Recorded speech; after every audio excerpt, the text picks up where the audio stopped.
Okay, so so today I'll send you the PDF, the thematic PDFs of tribal. ठीक है, तो tribal का एक मैं आपको जो है वो थीमेटिक राइट आउट जो है वो मैं आपको सेंड कर दूंगा, in which there will be the case studies और there will be the tribal studies that are done by many anthropologist, और उसके जो है वो रिजल्ट्स लिख दिए हो गए होंगे। प्लीज़ गो थ्रू देम, एक बार जो है वो उनको रीड कर लीजिएगा।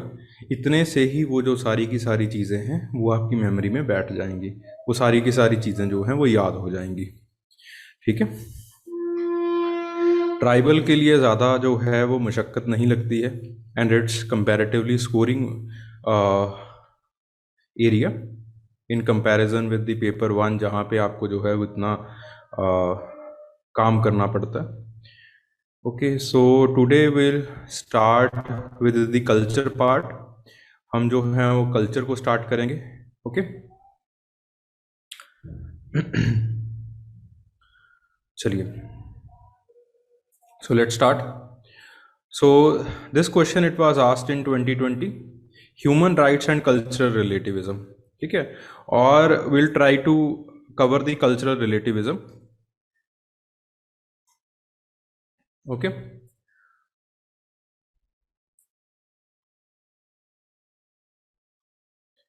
सो कल्चरल रिलेटिविज्म,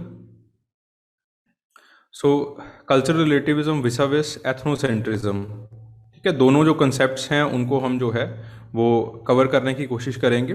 पहले हम एथनोसेंट्रिज्म को देखते हैं। समनर का नाम लिखना ज़रूरी है। समनर ने किताब लिखी थी फोकवेज, वहाँ पे समनर ये कहते हैं कि एक अपना ग्रुप होता है इंसान के दिमाग के अंदर, एक अपने ग्रुप की धारणा होती है और एक आउटसाइडर ग्रुप की धारणा होती है आपके पास। ठीक है, सो ये जो आपके पास कंसेप्ट है that is known as the ethnocentrism, कि जो अपना ग्रुप है, जब इंसान जो है वो किसी भी क्रिटेरिया के ऊपर किसी को अपना मान लेता है तो उसको जो है वो सर्वश्रेष्ठ बताने की कोशिश करता है। ठीक है, so according to him it is the view which the things in one's own group they are centre of everything. ठीक है, वो जो है वो हर किसी का धुरा बन जाता है। ठीक है, and everything it is scaled and rated in reference to it. ठीक है, और हर चीज़ को जो है वो उसी की रेफरेंस से जो है वो देखा जाना स्टार्ट कर देते हैं लोग। गम्प्लोविक्स, गम्प्लोविक्स जो हैं according to Gumplowicz the roots of the ethnocentrism it lies in the primordial feeling of the individuals identification with the group. ठीक है, तो इंडिविजुअल किस बेसिस के ऊपर जो है वो ग्रुप आइडेंटिफिकेशन बनाता है, उस चीज़ के ऊपर जो है वो आपका जो है एथनोसेंट्रिज्म। ठीक है, सो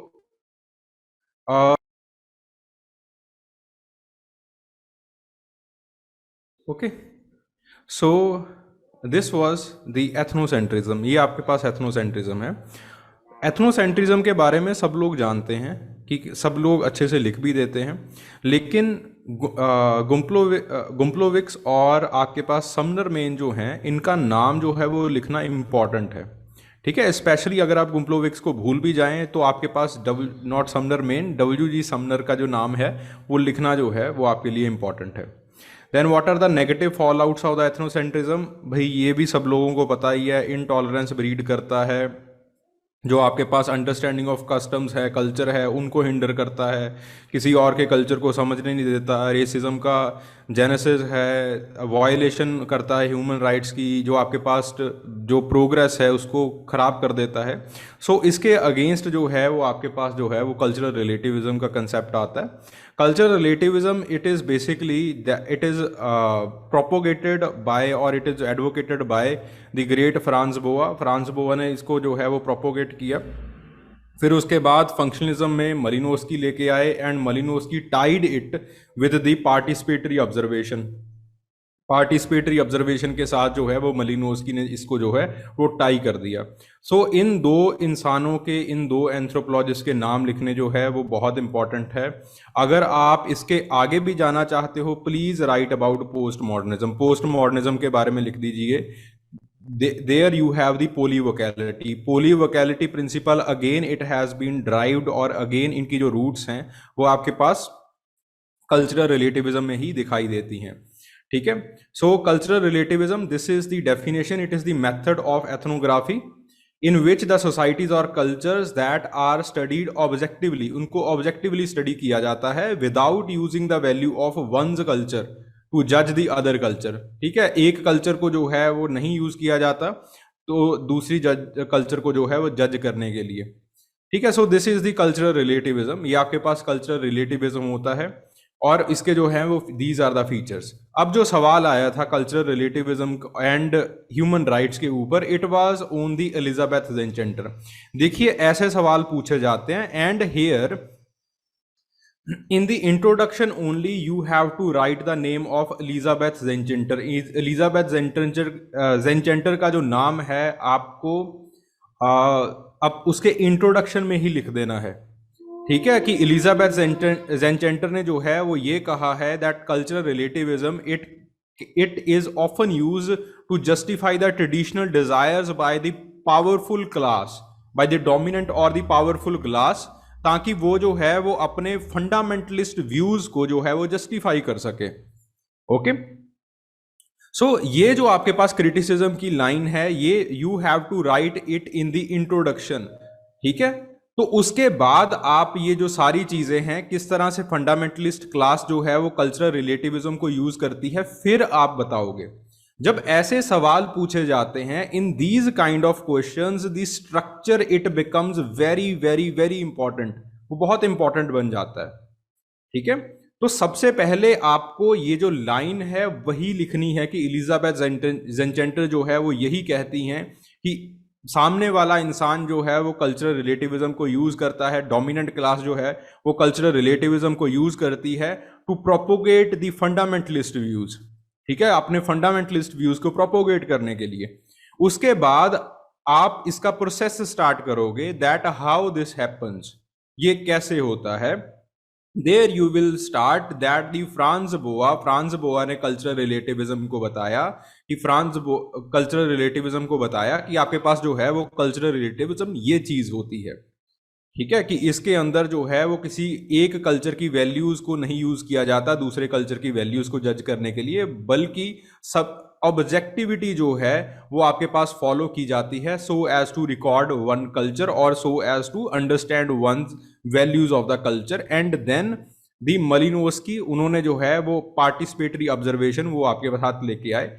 इसके साथ क्या होता है कि आपके पास जो यूनिवर्सल राइट्स हैं, ठीक है, eventually you have the post modernism. Post modernism ने जो आपके पास डोमिनेंट नरेटिव्स हैं लाइक यूनिवर्सल ह्यूमन राइट्स, उसको क्वेश्चन करना स्टार्ट कर दिया।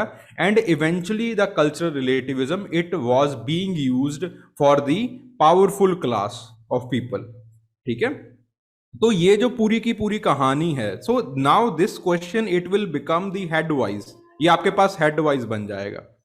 ठीक है, हमने यही सारा मटेरियल जो है वो आपके पास लिखा है। ओके, बट अब ये जो क्वेश्चन है ये उल्टा पूछ लिया। ठीक है, कान को यहां से पकड़ना था, यहां से पकड़ लिया यूपीएससी ने। ठीक है, पकड़ा कान को ही है। ओके, सो जस्ट इसका जो स्ट्रक्चर है आपको जो है वो उल्टा कर देना है। Don't start from what is cultural relativism, इससे इंट्रोडक्शन मत कीजिएगा। Introduction should be very direct, very objective, और उसको जो है इसी तरह से इंट्रोड्यूस करना है कि आपके पास एलिजाबेथ ज़ेनचेंटर ने जो है वो आपके पास ये जो आपकी थ्योरी है और this view it has been given by the Elizabeth Zechenter.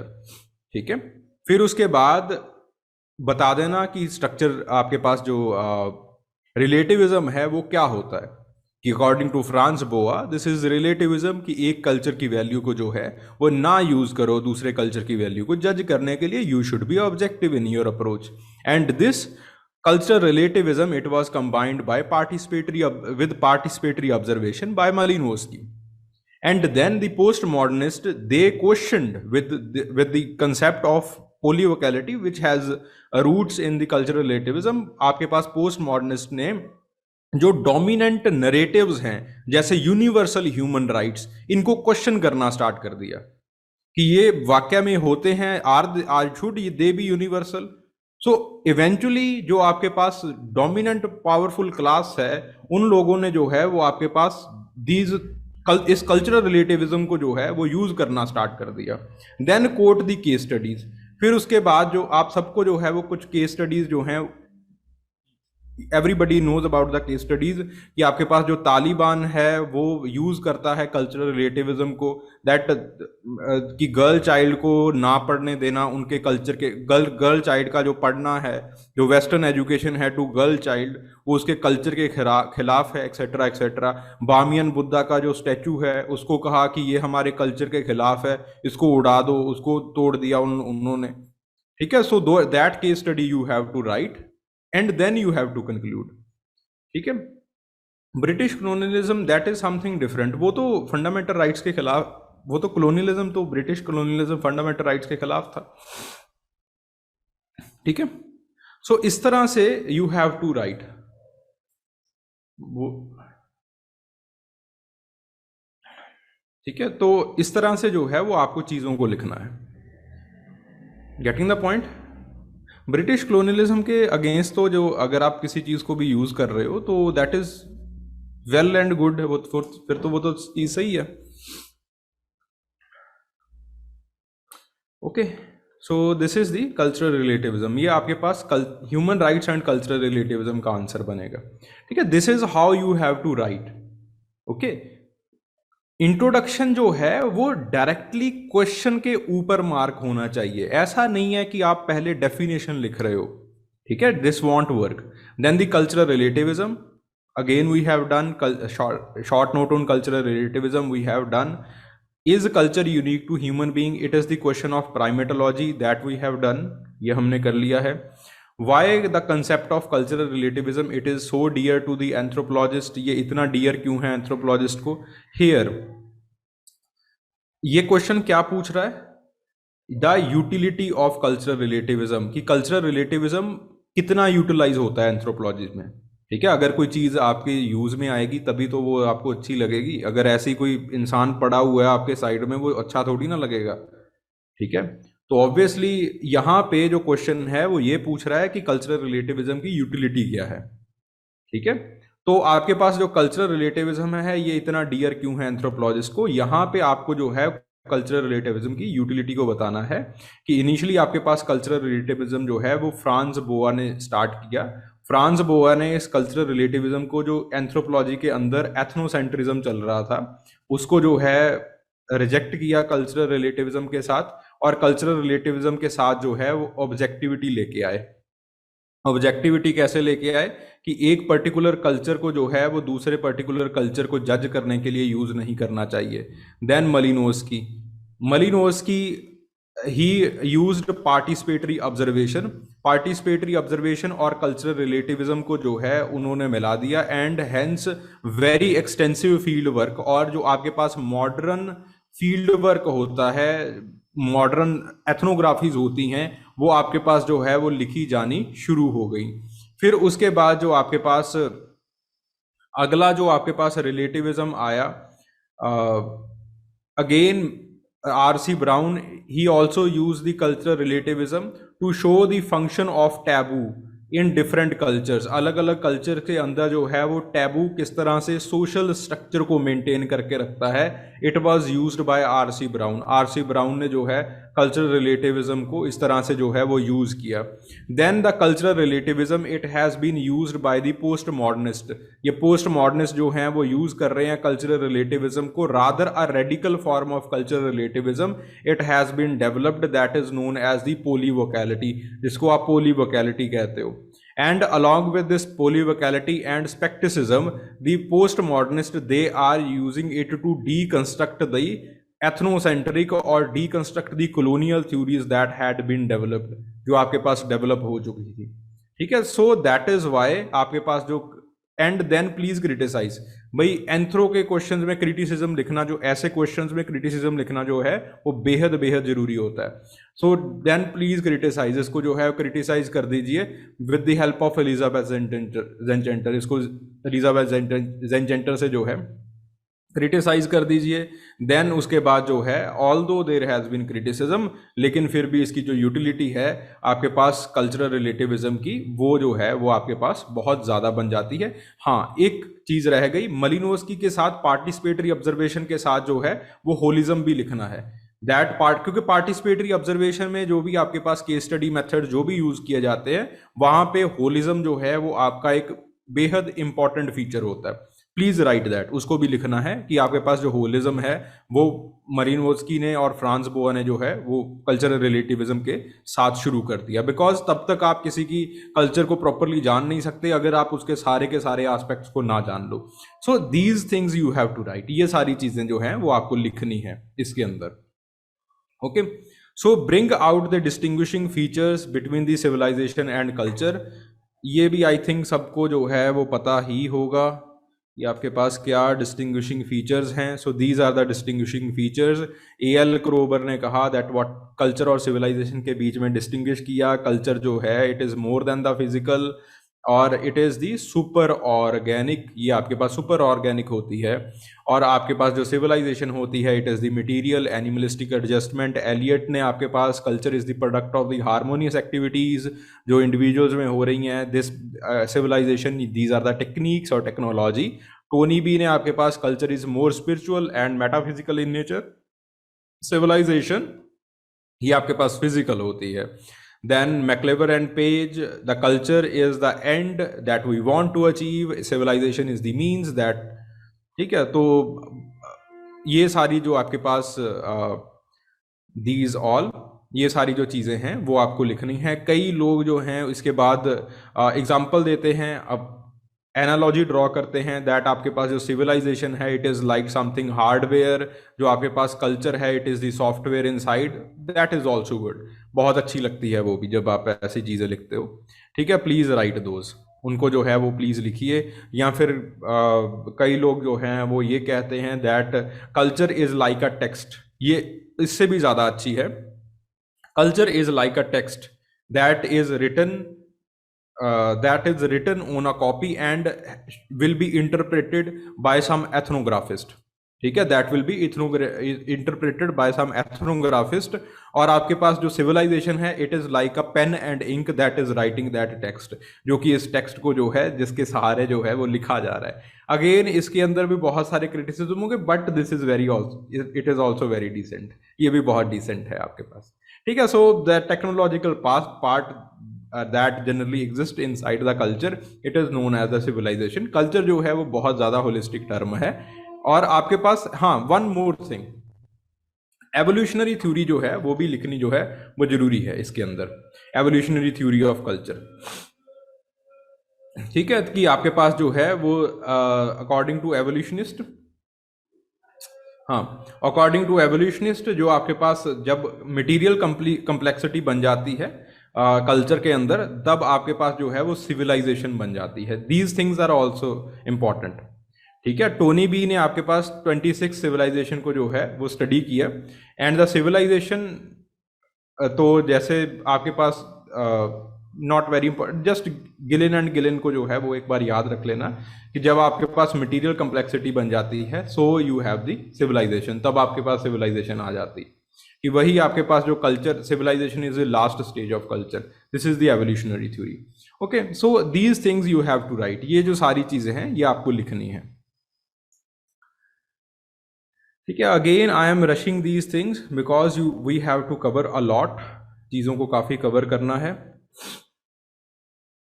ठीक है, जब भी ऐसा कोई डिफरेंस कहा जाए लिखने के लिए please try to be as human as possible. आप सिंपल जो है वो लाइन ड्रॉ करके इस तरह से लिख दोगे, ऑब्वियसली एग्जामिनर कहता है कि रट्टा मार के आया है कहीं से और डायरेक्टली उन चीज़ों को लिख दिया है। प्लीज़ गिव दीज एग्जाम्पल्स, तो आपका सवाल जो है, आपका जो उत्तर है वो काफ़ी अच्छा लगता है। Cultural relativism and subsequent violence of the human rights, again you have to write all those things. Elizabeth Zechenter से शुरू करना है और फिर उसके बाद आपने कल्चरल रिलेटिविज्म के बारे में बताना है। हेयर यू हैव, देखिए subsequent violation of human rights, here जो आपके पास केस स्टडीज हैं उनको जो है वो आपके पास ज़्यादा कर देना है। ठीक है, that there are some fundamentalist groups like Taliban और आपके पास बहुत सारे ऐसे फंडामेंटलिस्ट ग्रुप हैं, 2-3 फंडामेंटलिस्ट ग्रुप के नाम लिख देना। एंड वो जो हैं वो लड़कियों को मार देते हैं या फिर कई बार जो है लड़कियों को स्कूल्स वगैरह में नहीं जाने देते। So this is the clear violation of the human right. ठीक है, similarly there is a case of the genitalia mutilation. ठीक है, देयर इज अ कम्युनिटी, मेरे ध्यान में नहीं आ रहा है उनका नाम। ठीक है, हाँ, बोरा कम्युनिटी के अंदर, वेरी गुड। ठीक है, तो that case study you can write, उस केस स्टडी को जो है वो आप लिख सकते हो, that is more apt case study then components of, because Bohra community it is very educated community, बहुत एजुकेटेड कम्युनिटी है। ठीक है, और वो बहुत शातिर तरीके से वो यूज़ कर लेते हैं कल्चरल रिलेटिविज्म को, that it is our culture. ठीक है, तो हमारे कल्चरल प्रैक्टिसेस हैं, obviously it is severe violation of human rights. Okay, so Bora community और जो जेनेटेलिया म्यूटिलेशन है उसके बारे में जो है वो प्लीज़ उसको जो है वो देख लीजिएगा। Okay, so components of the culture they are vast and varied. In this kind of question you have to write your syllabus, आपको जो है वो अपना सिलेबस लिखना होता है कि आपके पास कल्चर के अंदर जो है वो बहुत सारी चीज़ें आ जाती हैं। तो फिर उसके बाद जो आपके पास सोशो कल्चरल एंथ्रोपोलॉजी है, आपके कौन कौन से चैप्टर्स हैं उन चीज़ों को लिखना है। You have family, you have marriage family, you have kinship, you have political association और political organization, economic organization, language. So इस तरह से आपके पास जो है the components of the culture, along with language you have the technology, आपके पास टेक्नोलॉजी होती है। ठीक है, तो इस तरह से बहुत सारे आपके पास जो है वो कंपोनेंट्स होते हैं। एंड देन इसके जो है वो प्लीज राइट देयर सब पार्ट्स। ठीक है, for example marriage it has been studied by Murdock ने स्टडी की है, कैथरीन गो ने स्टडी की है। तो उसके बहुत सारे पार्ट्स होते हैं। Family again it has been studied, बहुत लोगों ने जो है, मलिनोस्की ने फैमिली को स्टडी किया है, किनशिप डेविड श्नाइडर ने स्टडी किया है। सो इस तरह से जो है यू हैव मैनी पार्ट्स, इन चीज़ों के जो है वो बहुत पार्ट्स हैं। ठीक है, so then these are the components of the culture. Then you have cultural traits, cultural complex and cultural pattern, इसके ऊपर सवाल पूछे जाते हैं।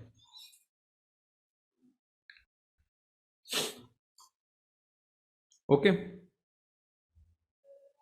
So these are the parts of culture, ये कल्चर के पार्ट्स होते हैं। कल्चरल ट्रेट्स का मतलब है जैसे आपके पास हाउस हो गया, टीवी हो गया, क्लोथिंग हो गया। होबल ने इसकी डेफिनेशन दी है that it is the repeated irreducible unit, कि टीवी को और आप जो है वो तोड़ नहीं सकते। ठीक है, क्लोथिंग को और आप जो है वो तोड़ नहीं सकते, जो आपके सबसे छोटा यूनिट है। ठीक है, of the learned behaviour pattern और the material product thereof, it is known as the culture. आपने कपड़ा पहना है तो ये आपके पास जो है कल्चरल ट्रेट है। ठीक है, touching feet, shaking hand, so these are indivisible units, irreducible है ये।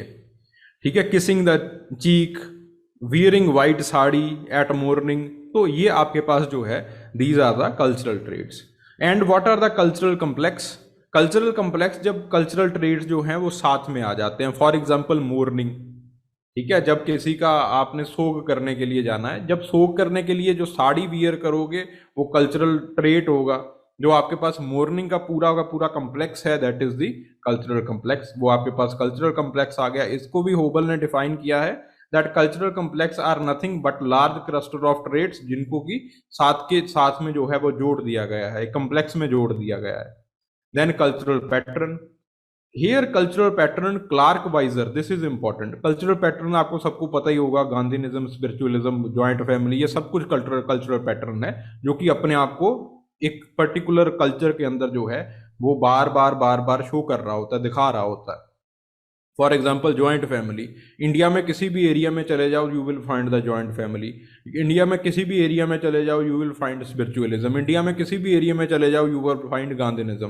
तो ये एक जो है वो कल्चरल पैटर्न है कि बार बार अपने आप को जो है रिपीट करता जा रहा है। क्लार्क वाइजर सेड दैट आपके पास जो है वो 9 बेसिक कल्चरल ट्रेड्स होते हैं जो कि हर एक कल्चरल पैटर्न में जो है वो मौजूद होते हैं। ठीक है, ये आपके पास कल्चरल ट्रेट्स कौन से होते हैं, दीज आर द, प्लीज इस चीज को अगर आपको नहीं भी पता है प्लीज रिमेंबर दिस, इसको जो है वो याद कर लीजिएगा। 9 चीजें होती हैं कल्चरल, जो कि आपके पास कल्चरल ट्रेट्स हर एक कल्चरल पैटर्न के अंदर होते हैं। लैंग्वेज, मटेरियल ट्रेट्स, सारी चीजें जो आपके यूटेंसिल्स, टूल्स, वेपन, सब कुछ जो है they are in the material traits. Then आपके पास आर्ट होती है, मैथोलॉजी होती है, मैथोलॉजी एंड साइंटिफिक नॉलेज, मतलब नॉलेज का कोई स्रोत होता है। Then you have the religious practices, then you have the family and social patterns, then you have property, government, war। ये आपके पास 9 चीजें होती हैं, 9 कल्चरल ट्रेड्स होते हैं जो किसी भी पैटर्न के अंदर जो है वो मौजूद होते हैं, और ये ट्रेड्स अपने आप को रिपीट करते रहते हैं और एक पैटर्न जो है वो आपके पास क्रिएट हो जाता है। ठीक है, सो ये जो सारी चीजें हैं होती हैं। फॉर एग्जाम्पल स्पिरिचुअलिज्म, स्पिरिचुअलिज्म ये भी बताएगा कि आपको लैंग्वेज कैसी यूज करनी है। स्पिरिचुअलिज्म के अंदर आप प्रसाद, आप धूप वगैरह यूज करोगे, मटेरियल ट्रेड्स आ गए। एंड देन किसी भगवान की मूर्ति बनाई जाएगी, उसके अराउंड मैथोलॉजी होगी, उसके अराउंड रिचुअल्स किए जाएंगे, आपके रिचुअल्स के अंदर फैमिली का इन्वॉल्वमेंट होगा। Again you will own a property, एक प्रॉपर्टी के ऊपर जो है वो सारी चीजें की जाएंगी। गवर्नमेंट जो है वो उन चीजों को हो सकता है रेगुलेट करे। ठीक है, गवर्नमेंट या फिर उस चीज का प्रभाव जो है वो आपका गवर्निंग प्रोसेस कैसा होगा उसके ऊपर भी पड़ेगा। एंड देन द वॉर्स, जो लास्ट चीज होती है दैट इज द वॉर्स, कि वॉर्स के अंदर भी उसी कल्चरल पैटर्न को जो है और उसी कल्चरल ट्रेड्स को या फिर पैटर्न को जो है वो यूज किया जाता है। ठीक है, जब भी आपके पास वॉर होती है तो बोले सो निहाल वाले बोले सो निहाल के नारे लगाए जाते हैं। ठीक है, तो जो आपके पास राजपूताना रेजिमेंट है उसके अंदर कुछ और नारे लगाए जाते हैं। Again that cultural pattern it is used. ठीक है, तो आपके पास these 9 things they are chalked out by Clark Wissler, please remember them, इनको जो है वो याद रख लीजिएगा। Examiner looks out for these things, इन चीजों के लिए एग्जामिनर जो है वो आपके पेपर में देख रहा होता है। ओके, सो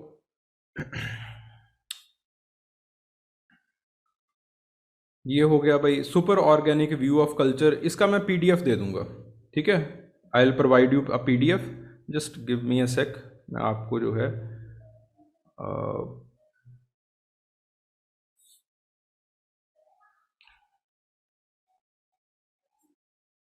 हाँ ठीक है, ये जो आपके पास व्यू आया है super organic view of culture, the super organic it was used by Herbert Spencer in late 19th century in contrast to organic and inorganic. पहले कल्चर को कहा जाता था that this is organic culture, inorganic culture. ठीक है, तो आपके पास फॉर एग्जांपल इमाइल डरकाइम ने जो है वो कल्चर को ऑर्गेनिक और इनऑर्गेनिक में जो है वो डिवाइड किया है। ठीक है, जब आप सॉलिडेरिटी की बात करते हो तो उसके अंदर जो है वो इमाइल डरकाइम कहते हैं कि there is organic solidarity and in organic और मैकेनिकल सॉलिडेरिटी। तो कल्चर को ऑर्गेनिक और इनऑर्गेनिक में डिवाइड करने की बजाय हर्बर्ट स्पेंसर कल्चर को सुपर ऑर्गेनिक और ऑर्गेनिक कल्चर के अंदर जो है वो डिवाइड करते हैं। ठीक है,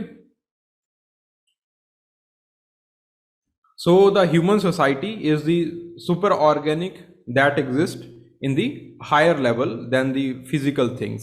ठीक है, तो आपके पास there are certain laws जो कि ऑर्गेनिक को जो है वो गवर्न करते हैं। ऑर्गेनिक के अंदर वही सारी चीजें आ जाती हैं that can be touched, जिनको आप टच कर सकते हो, जिनको आपको देख सकते हो। And there are certain laws that become the culture, जो आपके पास जो है वो कल्चर बनाते हैं। Okay, so viewed through the Herbert Spencer's sociological evolution theory, the superorganic it refers to the claim that the culture is an entity that exists over or beyond the individual that makes it up। कि individual इसको बनाता तो है लेकिन फिर उसके बाद वो जो है वो इंडिविजुअल से ऊपर चले जाती है। ठीक है, सो यहां तक जो है वो आपके पास जो है वो cultural, it is the classical view. ये आपके पास जो है वो 19th सेंचुरी का एक क्लासिकल व्यू है ऑर्गेनिक एंड सुपर ऑर्गेनिक का। that these are some supernatural or meta forces that exist in the form of culture, जो कि इंसान बना तो लेता है लेकिन उसके बाद वही चीज़ें इंसान को जो हैं वो गवर्न करती हैं। ठीक है, फिर उसके बाद आपके पास क्रोबर आते हैं, आपके पास सापियर आते हैं। सापियर बेसिकली जो है वो क्रोबर को ज़्यादातर क्रिटिसाइज करते रहते हैं। ठीक है, क्रोबर ही वॉज, अब आपके पास बोसियन था, यानी कि बोस का जो था फ्रांस बोआ का ही जो है एक स्टूडेंट था। उन्होंने रिजेक्ट किया कि कल्चर जो है वो बायोलॉजिकल नहीं है और समथिंग दैट ह्यूमन इनहेरिट्स। तो वो जो है वो एक एग्जाम्पल देते हैं, वो एग्जाम्पल देते हैं कि आजकल के जो स्कूल के बच्चे हैं उनको अरिस्टोटल से कहीं ज़्यादा समझ है। इसका मतलब ये नहीं है कि उनका दिमाग अरिस्टोटल से तेज़ है, इसका मतलब ये है कि वो बच्चे, जो कल्चर है वो लोगों को ज्ञान देती है, वो लोगों को बताती है किस तरह से बैठना है, किस तरह से उठना है। एक इंडिविजुअल जो है वो कल्चर का एक बहुत छोटा सा पार्ट होता है, और कल्चर जो है वो सुपर ऑर्गेनिक होती है, वो इंडिविजुअल से कहीं ऊपर होती है। ठीक है, तो वो कहते हैं कि अगर आपके पास कोई सुपर आर्किमिडीज आइस एजेस में पैदा हो जाता, ठीक है, अगर कोई बहुत ही विद्वान व्यक्ति अगर आइस एजेस में भी पैदा हो जाता, वो भी कोई जो है वो कोई बड़ी जो टेक्नोलॉजी है उसको ना बना पाता। ठीक है, तो ये आपके पास क्रोबर का व्यू है कि जो कल्चर है वो सर्वपल्ली होती है, सबसे ऊपर होती है।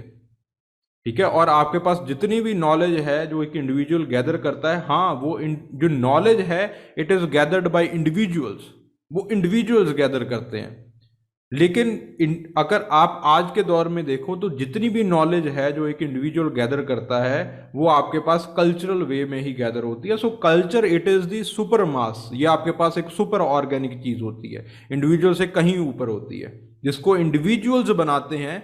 लेकिन आपके पास जो है इंडिविजुअल्स का जो बिहेवियर है वो कल्चर ही बताती है, इंडिविजुअल्स को जो ज्ञान है वो कल्चर ही देती है। ठीक है,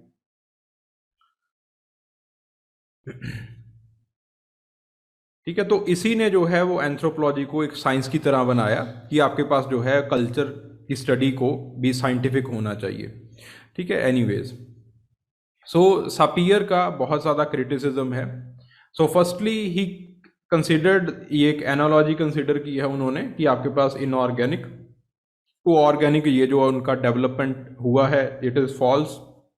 उन्होंने वही चीज़ें ली हैं जो कि आप जो इंडिविजुअल जो हैं वो कल्चर से धारण कर लेता है, बाकी बहुत सारी ऐसी चीज़ें हैं जो कि इंडिविजुअल कल्चर से धारण ही नहीं कर पाता, उन चीज़ों को उन्होंने इग्नोर कर दिया है।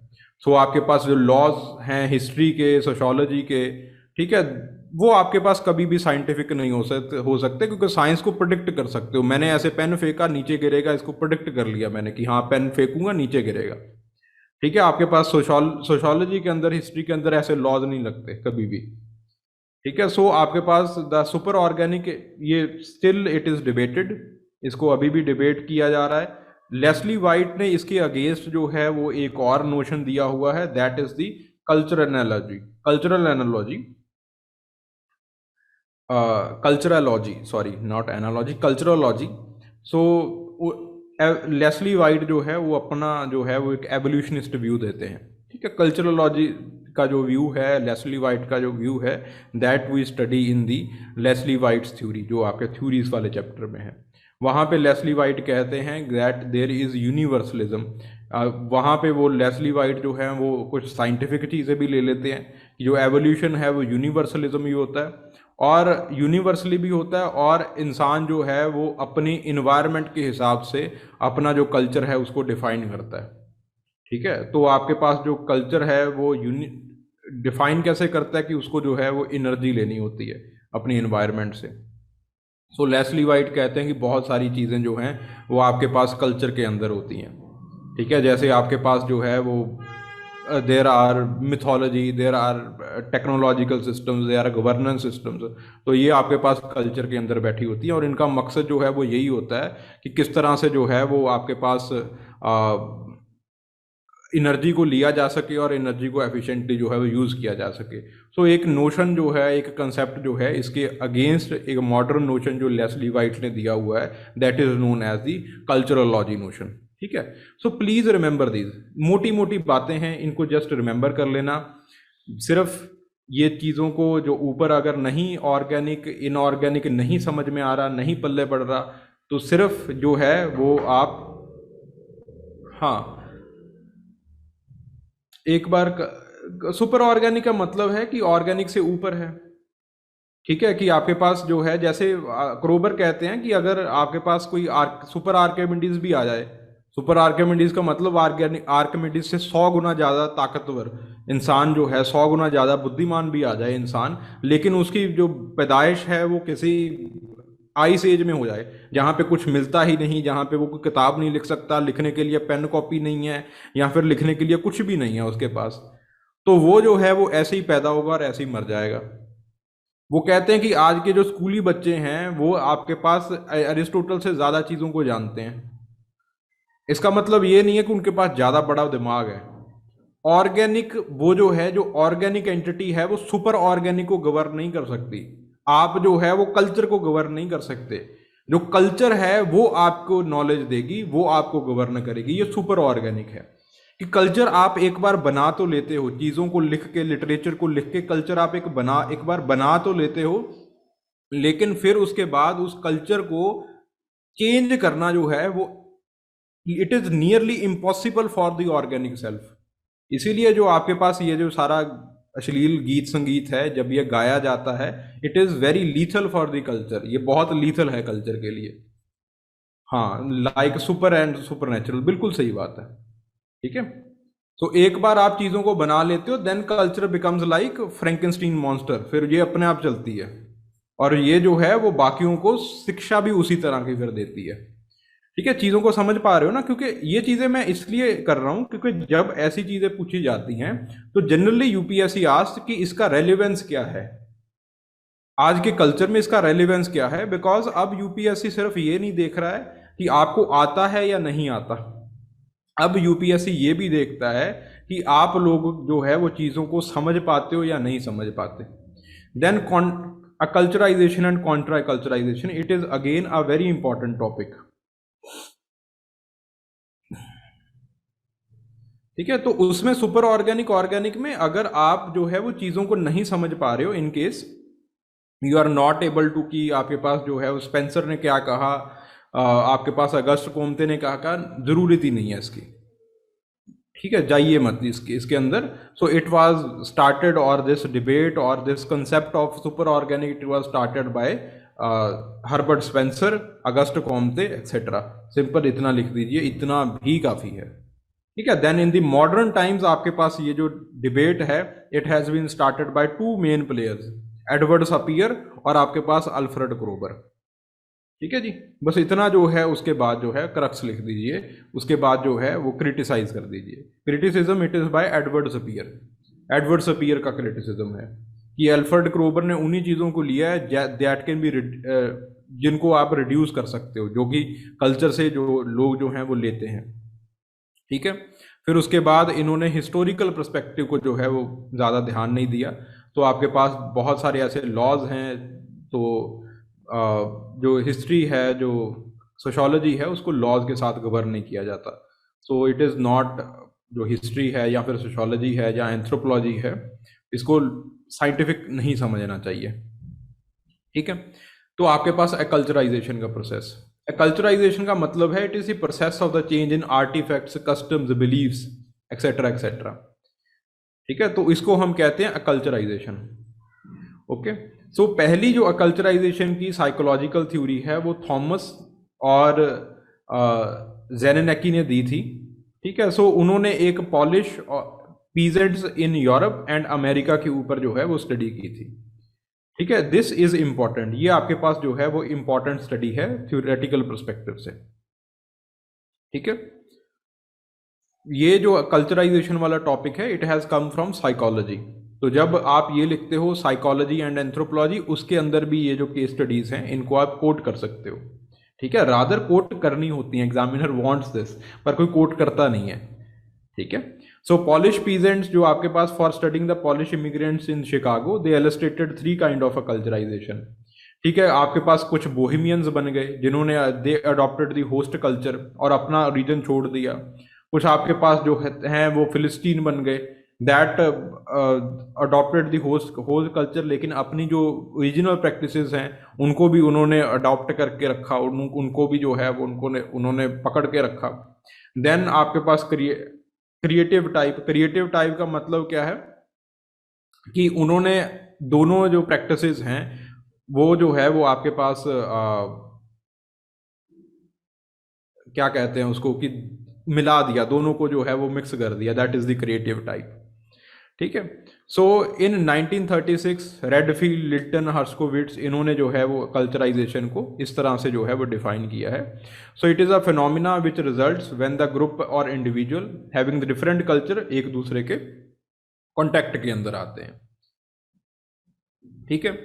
तो आपके पास जो मिल्टन गॉर्डन है, उन्होंने, अमेरिकन सोशोलॉजिस्ट हैं, उन्होंने जो है वो 7 स्टेजेस दी हैं असिमिलेशन की। पहली स्टेज होती है कल्चराइजेशन।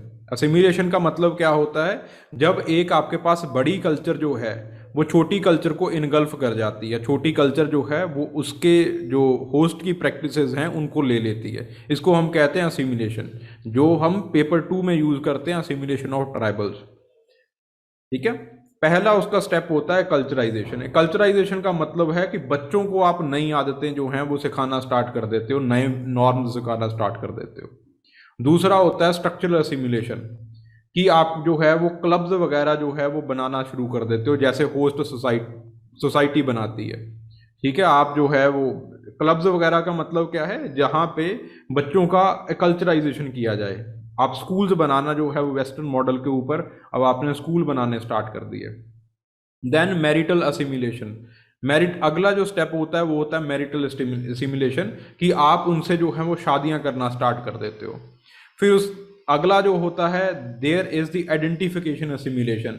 आइडेंटिफिकेशन स्टिमुलेशन का मतलब क्या है, कि आप ये सोचना शुरू कर देते हो कि जो मेरी घरवाली है उसके जो घर वाले हैं वो कितने अच्छे हैं, क्योंकि मैरिटल असिमिलेशन शुरू हो चुका है।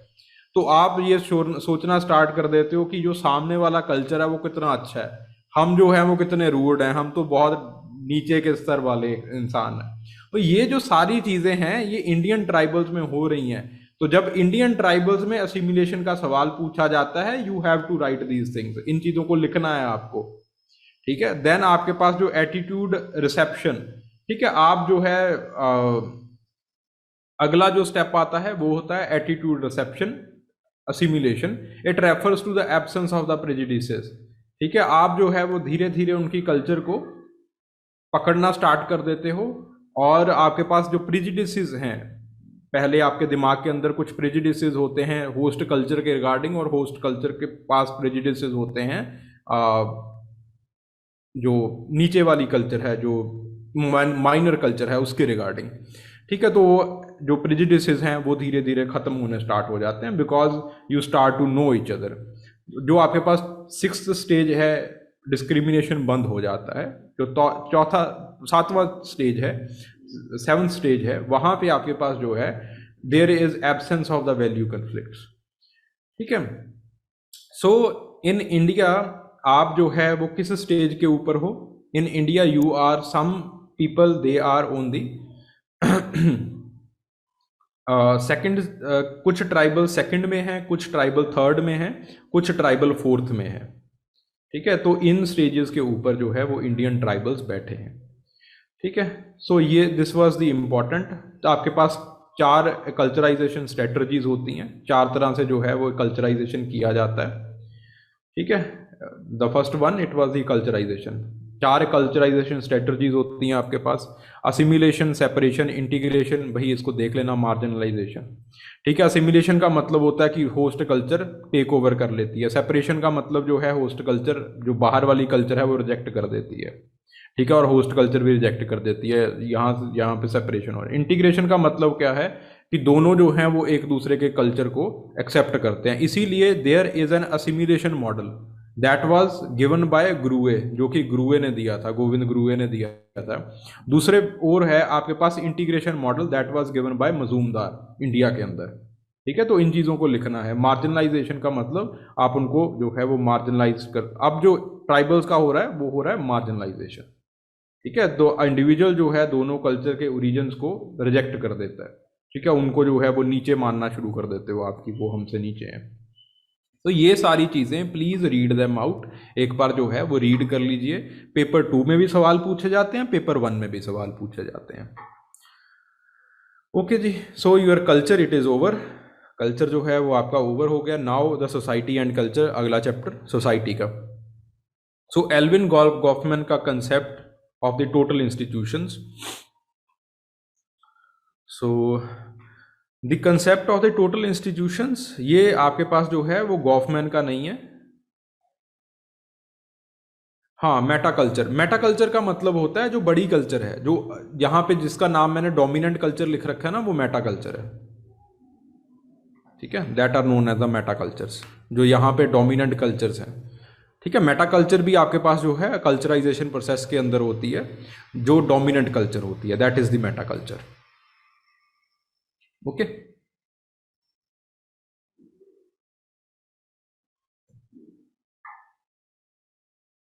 सवाल ऑब्वियसली मेटा कल्चर के ऊपर जो है वो मैंने एक ड्राइव्ड क्वेश्चन पूछा था, ताकि कल्चराइजेशन के प्रोसेस को कुछ जो है वो रीड वगैरह कर सको।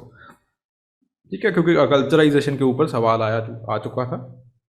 अगला जो सवाल पूछा जा सकता था वो मेटा कल्चर्स या फिर मेटा नरेटिव्स के ऊपर पूछा जा सकता था। ठीक है, मेटा नरेटिव्स का मतलब जो नरेटिव सेट करते हैं। For example American dream, it is a narrative, ये एक नरेटिव बनाया हुआ है। Gujarat model, it is a narrative. ठीक है, अब आजकल आम आदमी पार्टी एक और नरेटिव स्टार्ट कर रही है, Delhi model, it is a narrative. ठीक है, तो ये आपके पास मेटा नरेटिव्स होते हैं। Okay, so the concept of the total institutions, total institution का कंसेप्ट क्या है?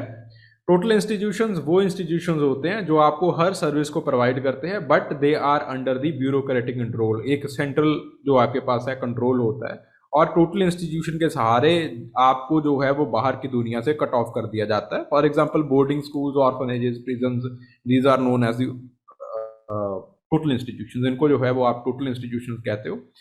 This concept it was given by post modernist. ये आपके पास एक पोस्ट मॉडर्निस्ट थे,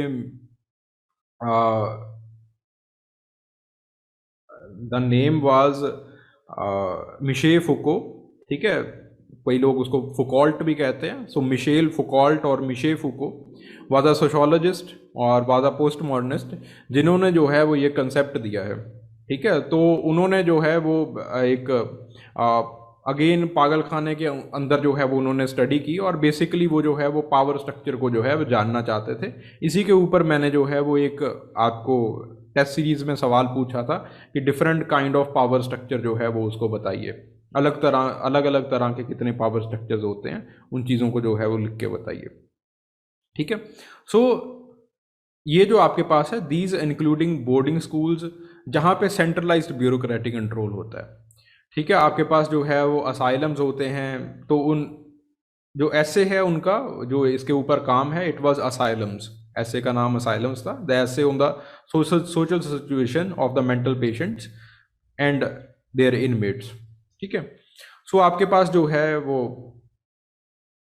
रीसोशलाइजेशन किया जाता है। रीसोशलाइजेशन दो तरह से किया जाता है। पहला होता है कि आपके पास जो है वो जो स्टाफ्स हैं उनकी और स्टाफ की और एक इंडिविजुअल की जो पुरानी आइडेंटिटी होती है उसको छीन लिया जाता है। जैसे आपके पास प्रिजनर्स होते हैं, उनको नंबर दे दिया जाता है, तो वो उसके बाद उनका नाम जो है वो कोई नहीं बोलता, फिर उनका नंबर बोलता है, कैदी नंबर फलाना तुम आओ, कैदी नंबर फलाना तुम आओ। ठीक है, और फिर उसके बाद जो है वो रीसोशलाइजेशन किया जाता है। रीसोशलाइजेशन का मतलब क्या है कि फिर उसके बाद उनको नई चीज़ें सिखाई जाती हैं। ठीक है, फिर उसके बाद जो स्टाफ है और जो इनमेट्स हैं वही उनका घर परिवार बन जाता है। जो आपको जो है वो नई चीज़ें उनको सिखानी है, अगर वो नई चीज़ें करते हैं तो उनको रिवॉर्ड किया जाता है, अच्छा सैलरी मिल जाता है, अच्छा खाना मिल जाता है। अगर वो अच्छा काम नहीं करते तो उनको बुरा खाना दिया जाता है, बुरे सेल में डाल दिया जाता है। ठीक है, इस तरह से जो है वो अवार्ड और पनिशमेंट के मैकेनिज्म से उनका रीसोशलाइजेशन किया जाता है। टोटल इंस्टीट्यूशन को 5 डिवीजन में जो है वो डिवाइड कर दिया था इन्होंने। ठीक है, पहला है आपके पास जो है जो लोग जो हैं वो हार्मलेस हो, जहाँ पे लोग जो हार्मलेस होते हैं, जैसे orphanages, poor people, poor homes बन जाते हैं। ठीक है, एक और ऐसा ही टोटल इंस्टीट्यूशन के साथ एक और नया सोसाइटी के अंदर डेवलपमेंट है, that are known as the gated societies. Please read about them, gated societies. Gated societies अक्सर आपने देखी होंगी, देर आप जो बड़े कंपनीज हैं जैसे टीडीआई वगैरह, जो बहुत बड़ी जुबली वॉक, ये जो बहुत बड़ी बड़ी कंपनीज हैं, ये गेटेड सोसाइटीज तैयार करती हैं। गेटेड सोसाइटीज का मतलब क्या होता है कि सोसाइटी का गेट लगा होता है, प्रॉपर वॉलिंग होती है सोसाइटी के अराउंड और प्रॉपर गेट लगा होता है। ठीक है, तो उसके चलते क्या है कि एक सोसाइटी का कल्चर जो है वो बाकियों से अलग बनना स्टार्ट हो जाता है। आपकी जो एसोसिएशन है वो बाहर की दुनिया से ब्रेक होनी स्टार्ट हो जाती है। ठीक है, they are known as a gated, please read about them. ठीक है, वो भी जो है वो टोटल इंस्टीट्यूशन से मिलता जुलता कंसेप्ट है। ठीक है, पावर स्ट्रक्चर के बारे में एक बार जो है वो प्लीज रीड कर लीजिएगा, जो आपके पास मिशेल फुको ने कितने तरह का जो है वो पावर दिया है, पावर के बारे में बताया है। Anyways, so institutions they establish, अगर नहीं भी पता तो प्लीज टेल मी, मैं जो है वो लिख के दे दूंगा आपको। ठीक है, डिफरेंट डिफरेंट काइंड्स ऑफ 3-4 तरह के पावर्स बताए हैं उन्होंने। Okay, so institutions they establish to take care of the people, जो लोग अपना नहीं ध्यान रख सकते, जैसे मेंटल हॉस्पिटल्स।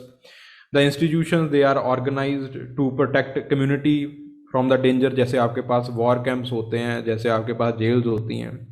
फिर उसके बाद जो है वो कुछ नई चीज़ें, कॉलोनियल कंपाउंड जो हैं, जैसे आपके पास बोर्डिंग स्कूल्स हो गए, शिप्स हो गए। ठीक है, सो दीज आर द, आपके पास किसी टास्क के लिए, उसको प्रॉपर टास्क के लिए जो है वो किया जाता है। जो पांचवा है वो आपके पास होते हैं द ट्रेनिंग स्टेशंस। ठीक है, जो आपको नई कोई ट्रेनिंग देते हैं, फॉर एग्जांपल द मोनेस्ट्रीज। ठीक है, for example religious endowments, religious monasteries etcetera. ठीक है, और इसी के बीच में कई लोग मानते हैं कल्ट जो है वो भी इसी का ही एक जो है वो पार्ट होता है, कि कल्ट के अंदर भी जो है रीसोशलाइजेशन इसी तरह से की जाती है। ठीक है, कि पुराना नाम जो है वो आपको छीन लिया जाता है, नया नाम दे दिया जाता है, स्वामी फलाना फलाना कुछ नाम दे दिया जाएगा।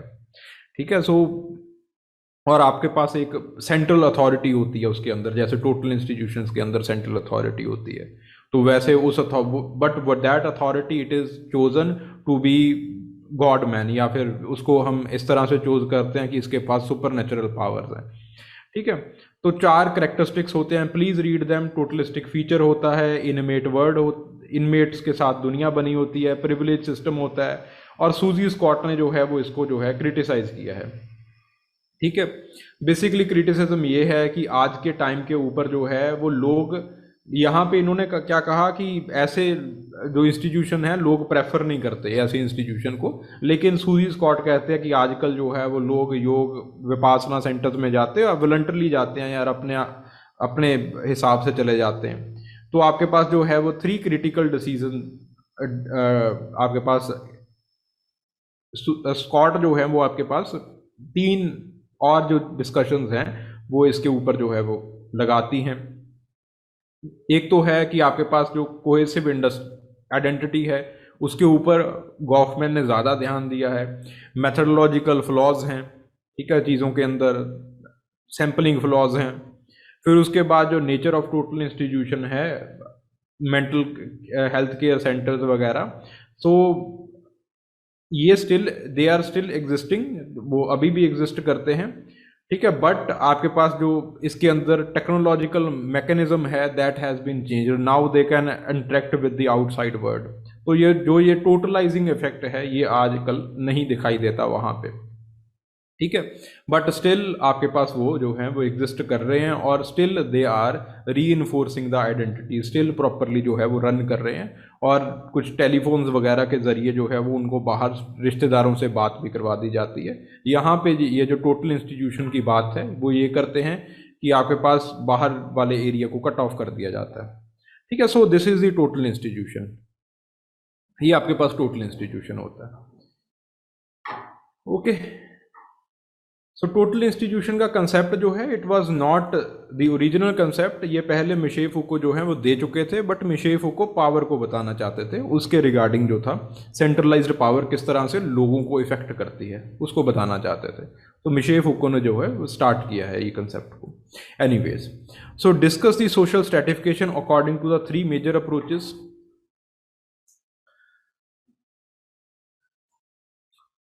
So social stratification, the process by which the individual or the group it is ranked in the hierarchical status, इसको social stratification कहते हैं. There are three approaches. पहली है functionalist approach. It was started or it was formulated by Davis and Moore. ठीक है, Davis और मोर ने जो है वो इसको स्टार्ट किया. 5 मेन चीज़ें हैं जो उन्होंने बताई हैं. पहली है सोशल स्ट्रेटिफिकेशन इनएविटेबल है. दूसरा है क्योंकि फंक्शन डिफरेंट हैं तो सोशल डिफरेंशिएशन या फिर स्ट्रेटिफिकेशन होगा. तीसरा है आपके पास डिफरेंशियल एवेल्यूएशंस होता है ड्यूटी का, पोजीशन का. जो चौथा है रिवॉर्ड दिए जाते हैं, जितना बड़ा आप फंक्शन करते हो उस हिसाब से. देन वैल्यूज़ रिवॉर्ड जो है वो स्ट्रेटिफिकेशन के हिसाब से लगाए जाते हैं. फिर उसके बाद इसका क्रिटिसिज्म है. Please read through that. ठीक है, सबसे पहले ट्यूमिन का क्रिटिसिज्म है. ट्यूमिन का क्रिटिसिज्म है कि आपके पास ये सोशल स्ट्रेटिफिकेशन आपके पास डेविस कहते हैं कि ये इनएविटेबल है, ये सोसाइटी को जोड़ के रखती है. बट ट्यूमिन कहते हैं कि कहाँ सोसाइटी को जोड़ के रखती है, ये तो हॉस्टिलिटी पैदा कर देती है सोसाइटी के अंदर. फिर उसके बाद माइकल यंग का क्रिटिसिज्म है. माइकल यंग का क्रिटिसिज्म ये है कि इट में prevalent with those with the superior abilities performing certain task, वो अपना जो क्लास स्टेटस है उसको जो है वो प्रिजर्व करने की कोशिश करते हैं. सो इसका मतलब ये नहीं है कि अगर आप हमेशा ही आपको जो है वो पूरा मौका दिया जाए पैसा कमाने का क्लास बेस्ड सोसाइटीज़ के अंदर. ठीक है, फिर उसके बाद जो है वो राल्फ डिंड्रोफ जो हैं वो आपके पास अगेन वो कहते हैं कि यहाँ पे जो आपके पास अथॉरिटी स्ट्रक्चर है उसको प्रॉपरली इन्होंने जो है वो डिफाइन नहीं किया. बिकॉज अथॉरिटी स्ट्रक्चर में आपके पास नॉर्म्स और सैंक्शंस होने चाहिए, उन चीज़ों को इन्होंने नहीं बताया. ठीक है, और आपके पास जो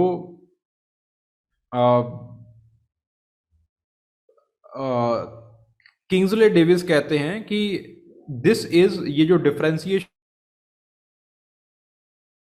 है ये ह्यूमन नेचर का पार्ट होता है.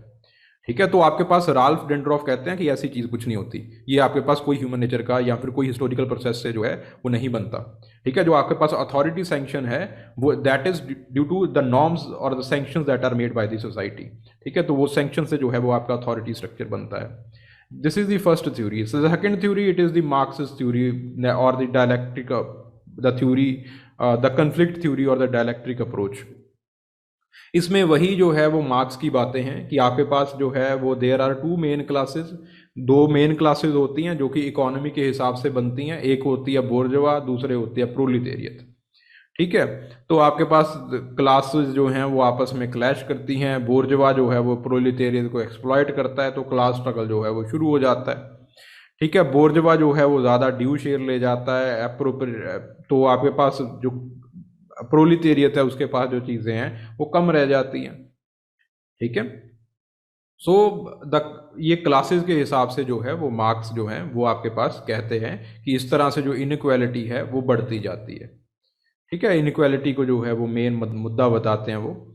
फिर उसके बाद जो है then there is proletariat revolution. फिर उसके बाद वो प्रोलिटेरियत रेवोल्यूशन की बात करते हैं. ठीक है, क्लास स्ट्रगल के बाद. Anyways, so the criticism, Sorokin का क्रिटिसिज्म है, उन्होंने कहा कि कई बार जो क्लासेस हैं वो कोऑपरेट भी करती हैं. ठीक है, हमेशा जो है वो क्लासेस के बीच में कन्फ्लिक्ट नहीं होता. फिर उसके बाद राल्फ डुंड्रॉफ का जो है वो क्रिटिसिज्म है वो ये है दैट कन्फ्लिक्ट जो है वो कंटेक्स्ट स्पेसिफिक होता है. ठीक है, और जो अथॉरिटी है वो लिजिटिमेसी के ऊपर डिपेंड करती है.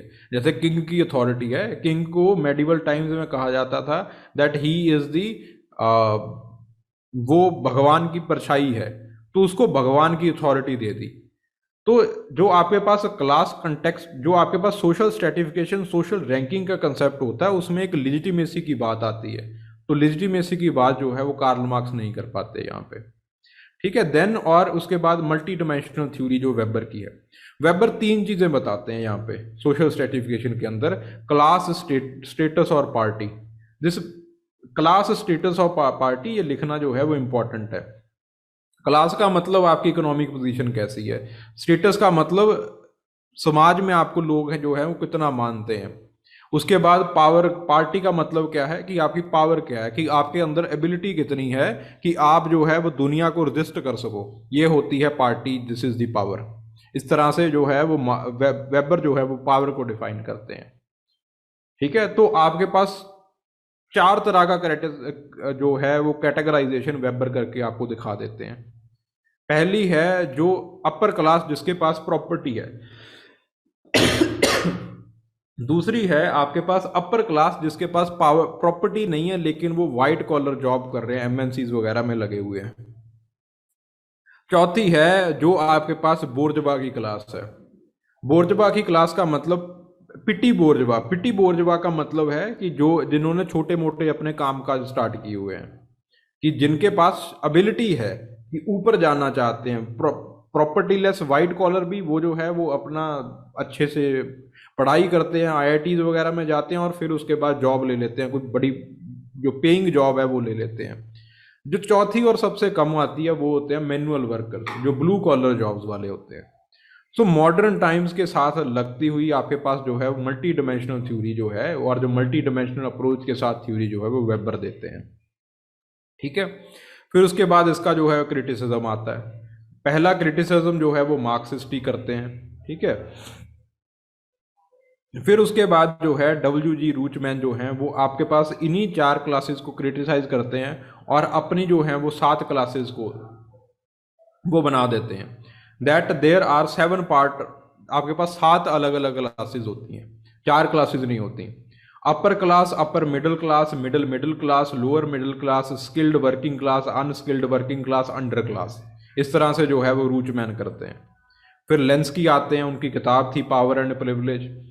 ठीक है, वहां पे जो है वो कहते हैं that the appearance of the mature industrial society, वो जो है वो इस ओल्ड उसमें जो है वो इनक्वालिटी बढ़ती जा रही है।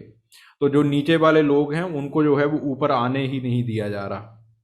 ठीक है, और यही जो है वो आपके पास मार्क्सिस्ट का भी यही क्रिटिसिज्म रहता है, न्यू मार्क्सिस्ट का भी यही क्रिटिसिज्म रहता है कि उनको जो है वो ऊपर जो है वो लोग बढ़ने ही नहीं देते, इतने ज़्यादा जो हैं वो आपके पास जो रिस्ट्रिक्शंस हैं वो उनके ऊपर लगा दिए जाते हैं कि जो नीचे होते हैं, जो वर्किंग क्लास होते हैं, वो कभी भी जो, या फिर जो प्रेटी बोर्जवा होता है वो कभी भी ऊपर नहीं बढ़ पाता, वो कभी भी अपना जो है बिजनेस एक्सपैंड नहीं कर पाता। क्योंकि आपके पास जब आप बिजनेस एक्सपैंड करते हो, there are many rules and regulations, there are many check post that has been clear, that has to be cleared. ठीक है, तो फिर उसके बाद है एफ हंटर और CW मिल्स। वो भी कहते हैं कि आपके पास जो है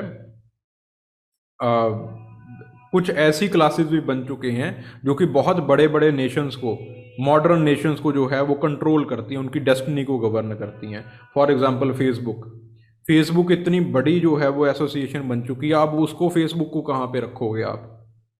ठीक है, वो तो बोर्जवा से कहीं ज़्यादा ऊपर हो चुकी है, लैंडेड बोर्जवा से कहीं ज़्यादा ऊपर हो चुकी है, एलन मस्क की कंपनी वो कहीं ज़्यादा ऊपर हो चुकी है।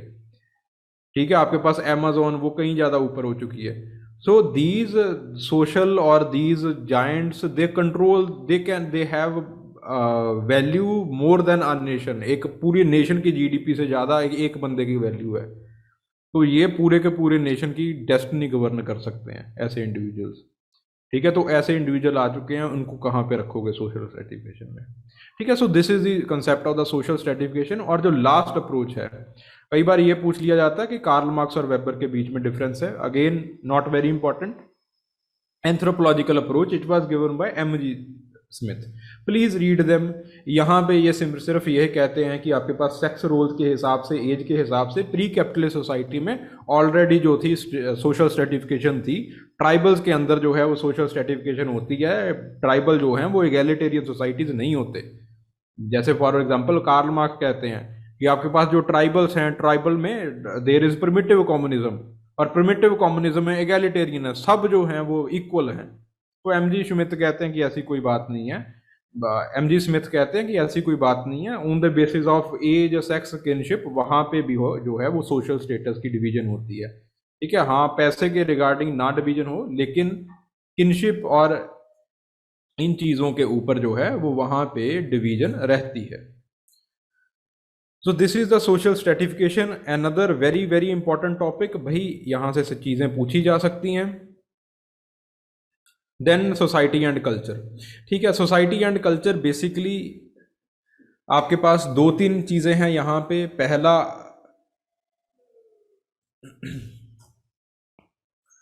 कल्चर, कुछ लोग मानते हैं कि आपके पास जो कल्चर है वो सोसाइटी को एम्बेड करता है। कुछ लोग मानते हैं कि सोसाइटी कल्चर को एम्बेड करती है, कुछ लोग मानते हैं कि सोसाइटी और कल्चर अलग है, लेकिन सोसाइटी बनी तभी कल्चर बन पाया, अब कल्चर अलग है सोसाइटी अलग है।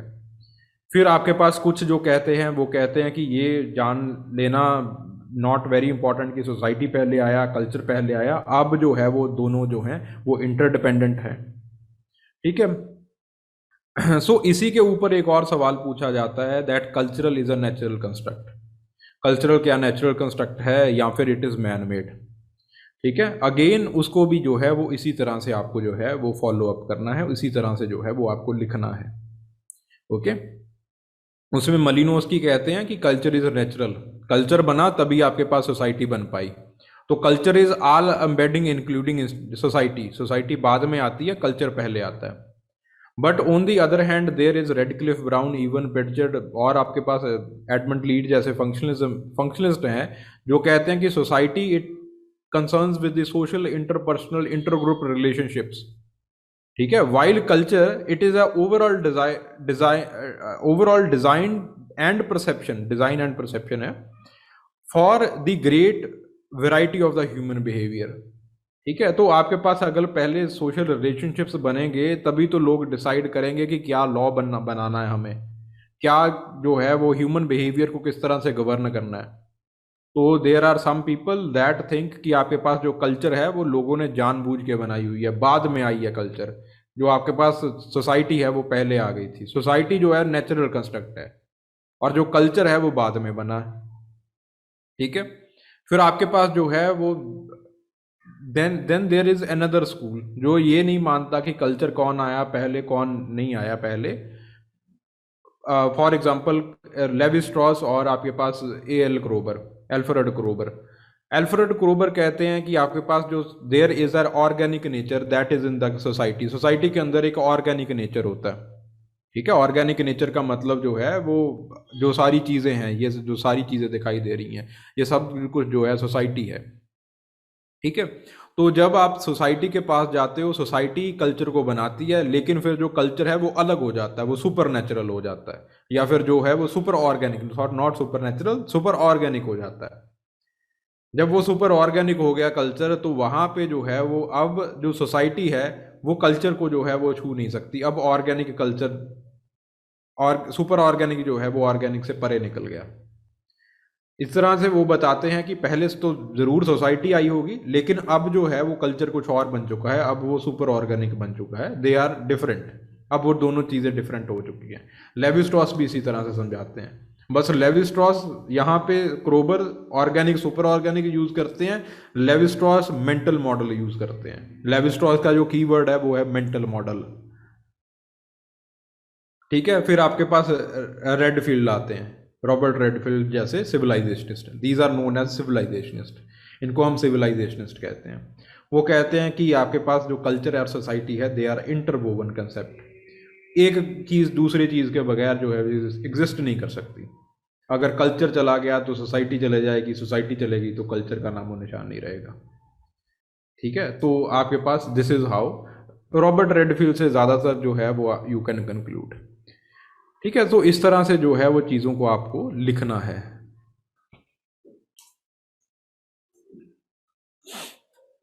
ओके,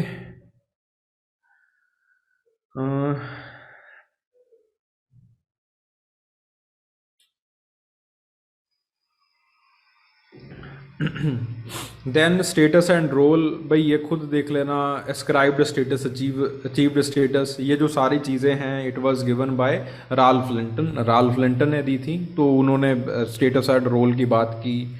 ठीक है, बेसिकली ठीक है, तो फिर उसके बाद स्टेटस जो थे वो दो तरह के थे, अचीव्ड स्टेटस, अस्क्राइब्ड स्टेटस। ठीक है, so man and his work ऐसे करके राल्फ की किताब का नाम था, तो वहाँ से। ठीक है, so this you can write, इन चीज़ों को आप लिख सकते हो। What are the basis of social stratification, again we have done.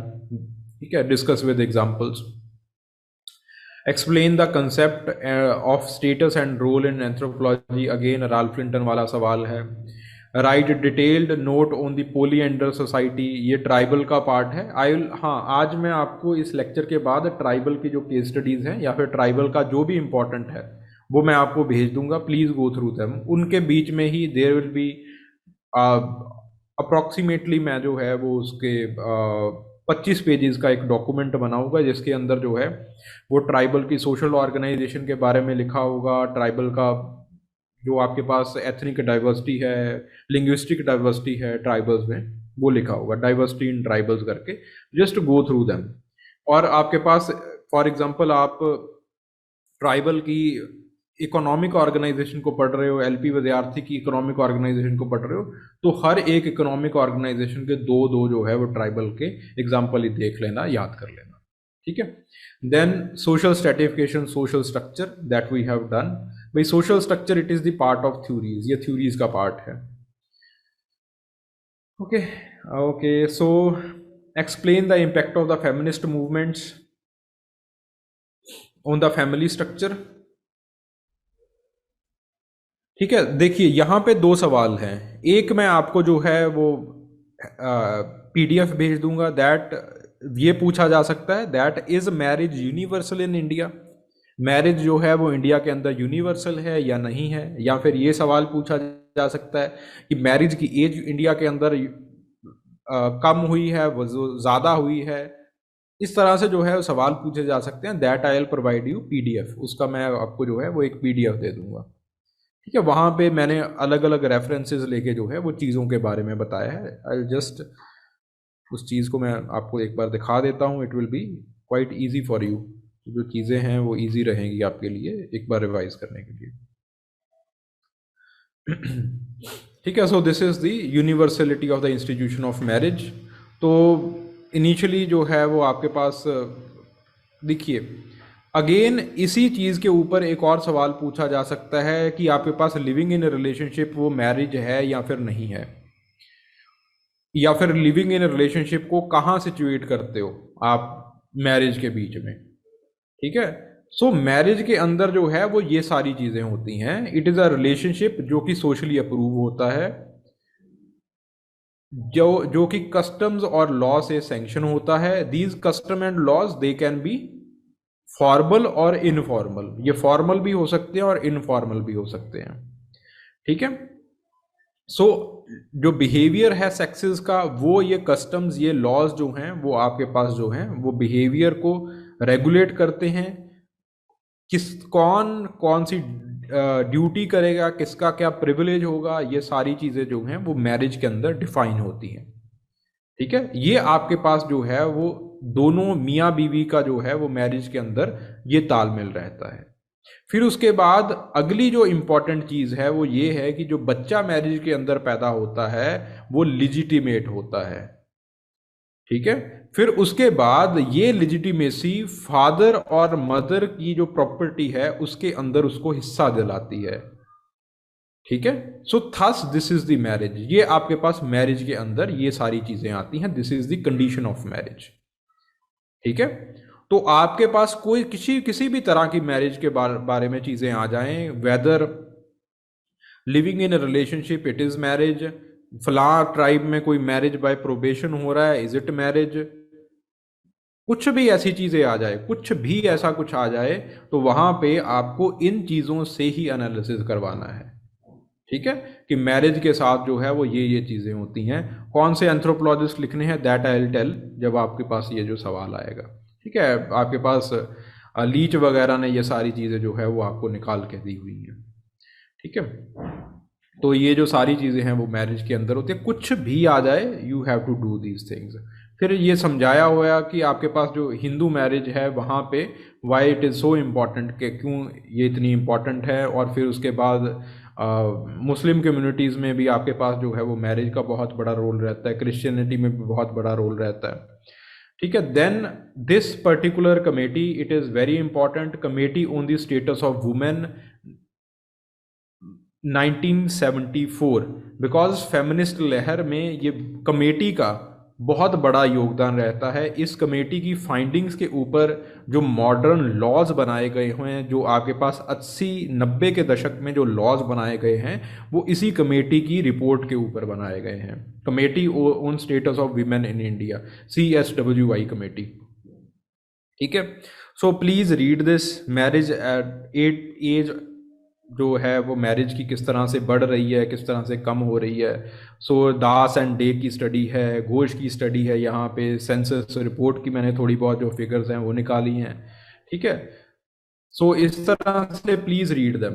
ठीक है, एज कहाँ पे इंक्रीज हुई है मैरिज की, कहाँ पे कम हुई है। ऑब्वियसली आपके पास जो है there marriage in India it is universal, universality ख़त्म नहीं हुई है इंडिया में। मैरिज जो है वो अभी भी उतनी ही ज़रूरी है जितनी आपके पास पहले ज़रूरी थी।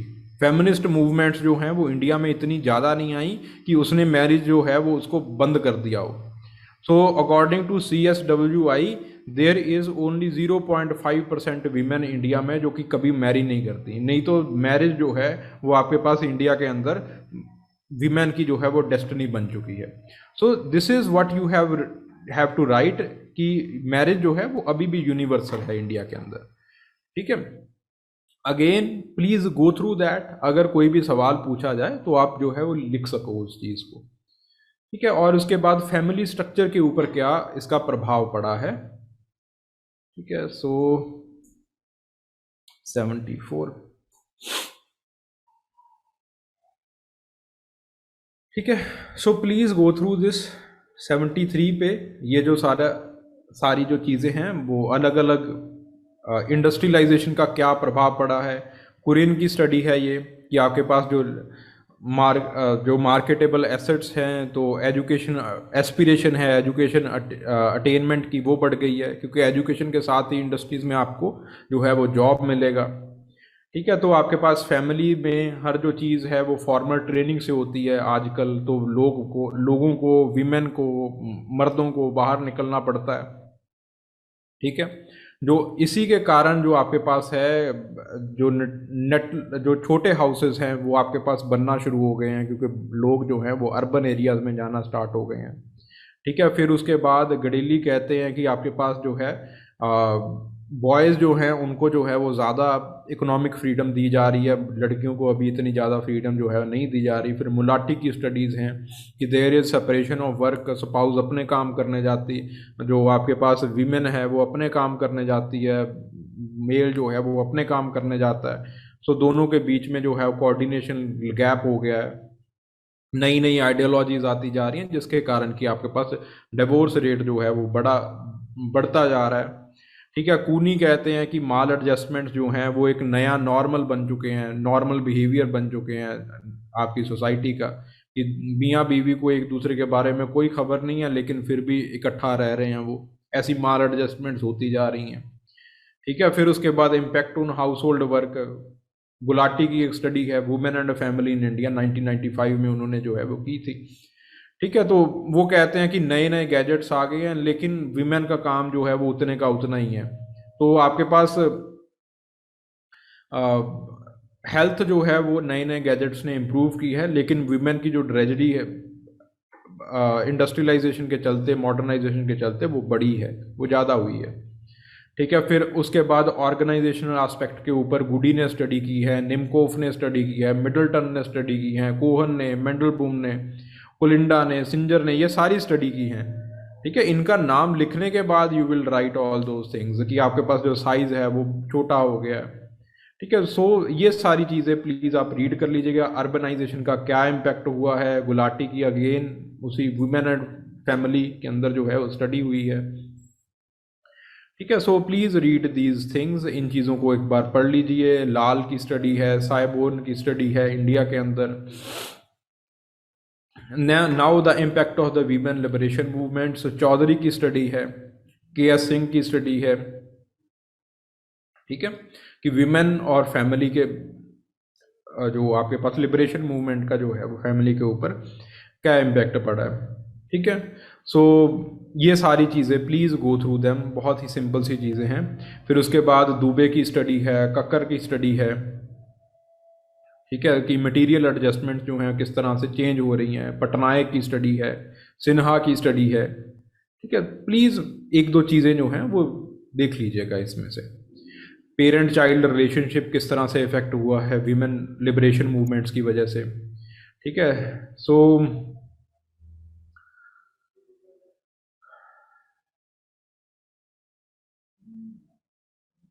ओके, सो ये आपका नया, फिर इसके बाद जो है I have not written here, आपके पास जो नया चैप्टर है किनशिप वो शुरू हो जाता है यहाँ से। ठीक है, पेज नंबर 383 से। ठीक है, so please go through them.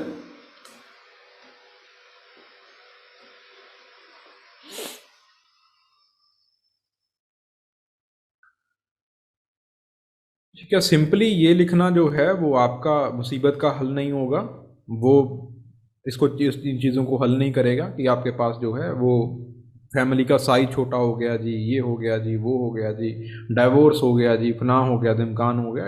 ये जो है it is not the right way to write. In the introduction itself write those people name, उनका नाम लिख लीजिए। गुलाटी ने स्टडी की है, आपके पास सिंजर की स्टडी है, मंडलबुम की स्टडी है, कुलिंडा की स्टडी है, गुडी की स्टडी है। Please right those names. Introduction में ही उन चीज़ों को जो है वो लिख लीजिए। अगर आपको ज़्यादा जो है नाम नहीं याद रह रहे तो जस्ट उन चीज़ों को जो है वो एक बार नोट कर लीजिए, इंट्रोडक्शन में नोट कर लीजिए। फिर उसके बाद तो आपने वही चीज़ें लिखनी है, वही राम कथा आपने लिखनी है। वो राम कथा फिर उसके बाद जो है वो लिजिटिमेट लगेगी। ठीक है, वैसे रिजल्ट्स जो आप लिखते हैं वो सही ही होते हैं। ठीक है, सबने जो जो हैं वो ज़्यादातर वही रिजल्ट्स निकाले हैं जो आप लोग लिखते हो, बट रेफरेंस देना इम्पॉर्टेंट है क्योंकि ये ऑप्शनल सब्जेक्ट है। ठीक है, जर्नल स्टडीज़ के लिए तरह जो है चीज़ों को नहीं लिखना है। Okay, so ways of acquiring mates in tribal society, I will send you the PDF। वहाँ पे ये चीज़ें जो हैं वो डिस्कस हो जाएंगी। Discuss the different forms of the preferential marriages. ठीक है, हाँ, so these are the preferential rules. Cross cousin marriages, उसके अंदर symmetrical marriages, asymmetrical marriages, parallel cousin marriages. ठीक है, so this is the prescriptive, so these are the preferential marriages. इसमें जो आपको चीज़ करनी है वो ये करनी है कि थ्योरीज ज़रूरी हैं इसकी। ठीक है, प्रेफरेंशियल मैरिजेस की द थ्योरीज आर ज़रूरी, ये इंपॉर्टेंट है। लेवी स्ट्रॉस की थ्योरी है, उन्होंने अलायंस थ्योरी में बताया कि आपके पास इंसिस्ट टैबू के बाद जो है क्रॉस कजन मैरिजेस वो स्टार्ट हो गई। ठीक है, क्योंकि लेवी स्ट्रॉस ने ये माना कि आपके पास जो पेट्री लाइन है वो it was in the evolution it was universal. ठीक है, फिर उसके बाद साइको थ्योरी आती है मलिनोस्की की कि आपके पास जो है क्योंकि मामा जो है वो अपनी ही जनरेशन में अपनी प्रॉपर्टी को लेना चाहता है, तो मामा जो है वो इस तरह से क्रॉस कजन मैरिज जो है वो करवाता है। ठीक है, फिर उसके बाद वो साइकोलॉजिकल एक्सप्लेनेशन दी है डेविड श्नाइडर ने, जी होम्स ने।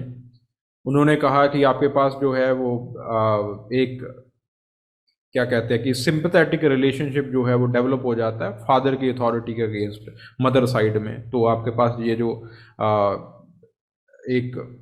ये जो मैरिज है वो शुरू हो जाती है।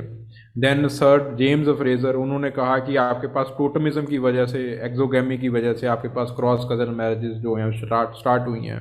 इंडिया में महाराष्ट्र में जो है वो इरावती कार्वे की स्टडी है। ठीक है, वो कहते हैं कि it seems the result of the impact of the subsequent absorption, जैसे जैसे अब्जॉर्प्शन होता जाता है नॉर्थर्न लोगों का और सदर्न लोगों का, तो उस अब्जॉर्प्शन की वजह से आपके पास जो क्रॉस कजन मैरिजेज हैं वो स्टार्ट होती हैं।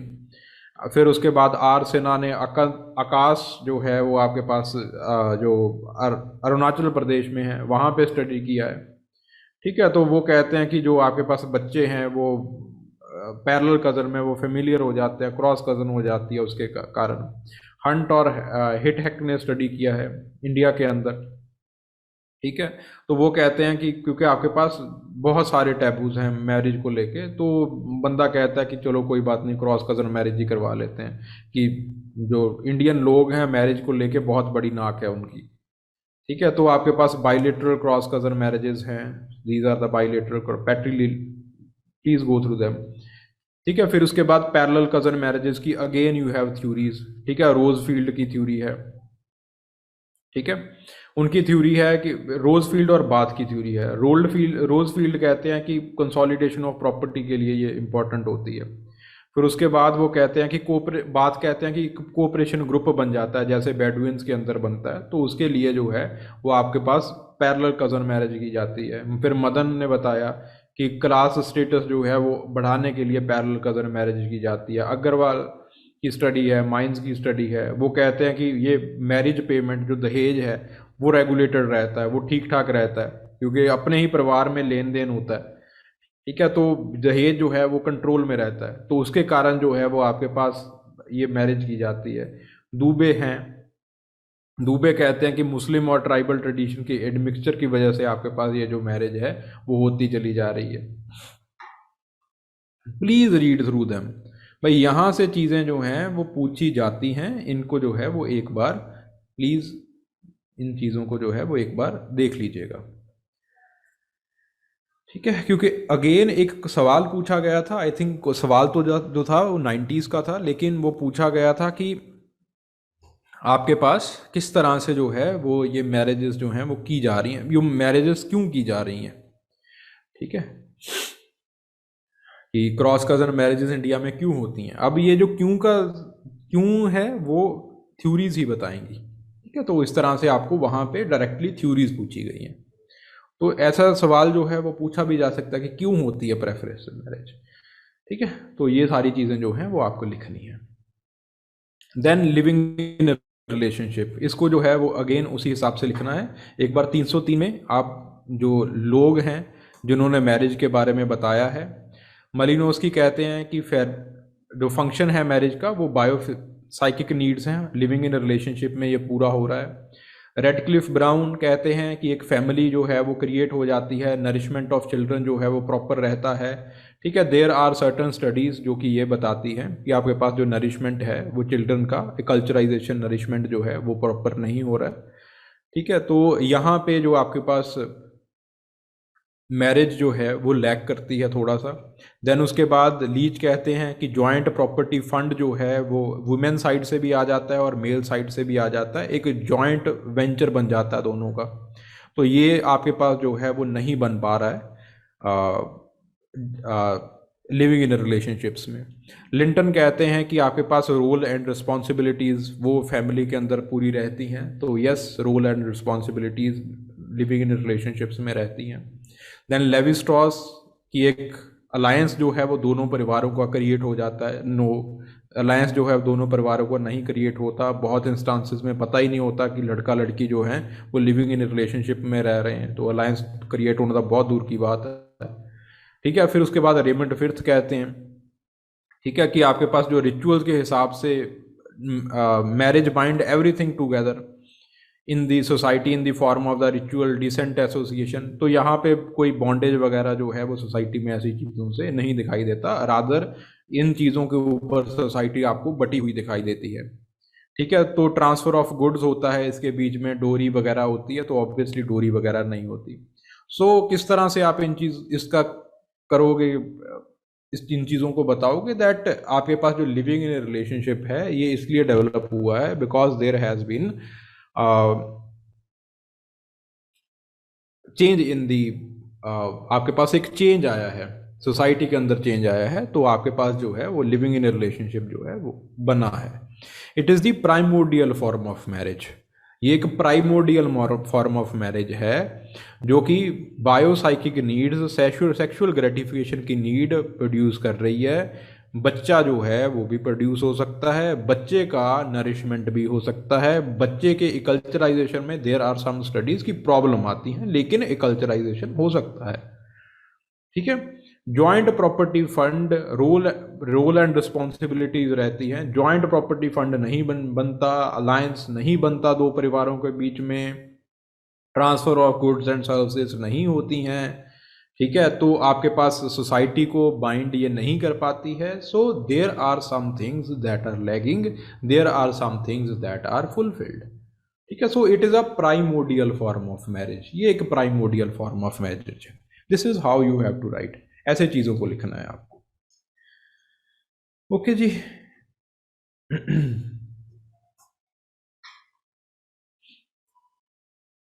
Okay, so this is how you have to write. Again the question it was on the functions of marriage. ये सवाल भी पूछा जा चुका है, अब उन्होंने जो है सवाल को बदल दिया, ठीक है। So ways of acquiring the spouses और mates in the simple society. भाई ये इसका मैं आपको जो है हैंड आउट दे दूंगा। Incest taboo, please go on this page number. आपने ऑलरेडी इंसिस्ट टैबू के ऊपर जो है वो बहुत सारे क्वेश्चंस जो हैं वो लिख रखे होंगे। So please go on this page number. अगर आपको कोई थ्योरी में कोई डाउट आए तो प्लीज़ लेट मी नो, पूछ लेना। Problems of describing the universal definition of marriage, again go on this page number 298। वहाँ पे आपको जो है वो अलग अलग डेफिनेशंस मिल जाएंगी और क्या क्या उनके एक्सेप्शंस हैं, क्या क्या प्रॉब्लम्स आ रही हैं वो मिल जाएंगी। डिफाइन मैरिज, उसमें से दो चीज़ें जो हैं वो दो डेफिनेशन लिखनी है। फिर उसके बाद ये देखिए फंक्शन ऑफ मैरिज आ चुका है। फंक्शन ऑफ मैरिज को ही उन्होंने इस तरह से बता दिया, चीज़ वही है but they are just seeing your क्या कहते हैं कि प्रेजेंस ऑफ माइंड देख रहे हैं आपका, ठीक है। सो आपके पास जो है वो प्रेफरेंशियल मेटिंग के ऊपर again the question is explain with the help of the example in India से एग्जांपल्स आपको लेके लेने हैं, ठीक है। जो एग्जांपल्स है प्रेफरेंशियल मीटिंग के वो आपको ट्राइबल से मिल जाएंगे, ठीक है। I will send you the PDF, तो वहाँ से आपको जो चीज़ें हैं मिल जाएंगी। देन उसके बाद आता है kinship terminology.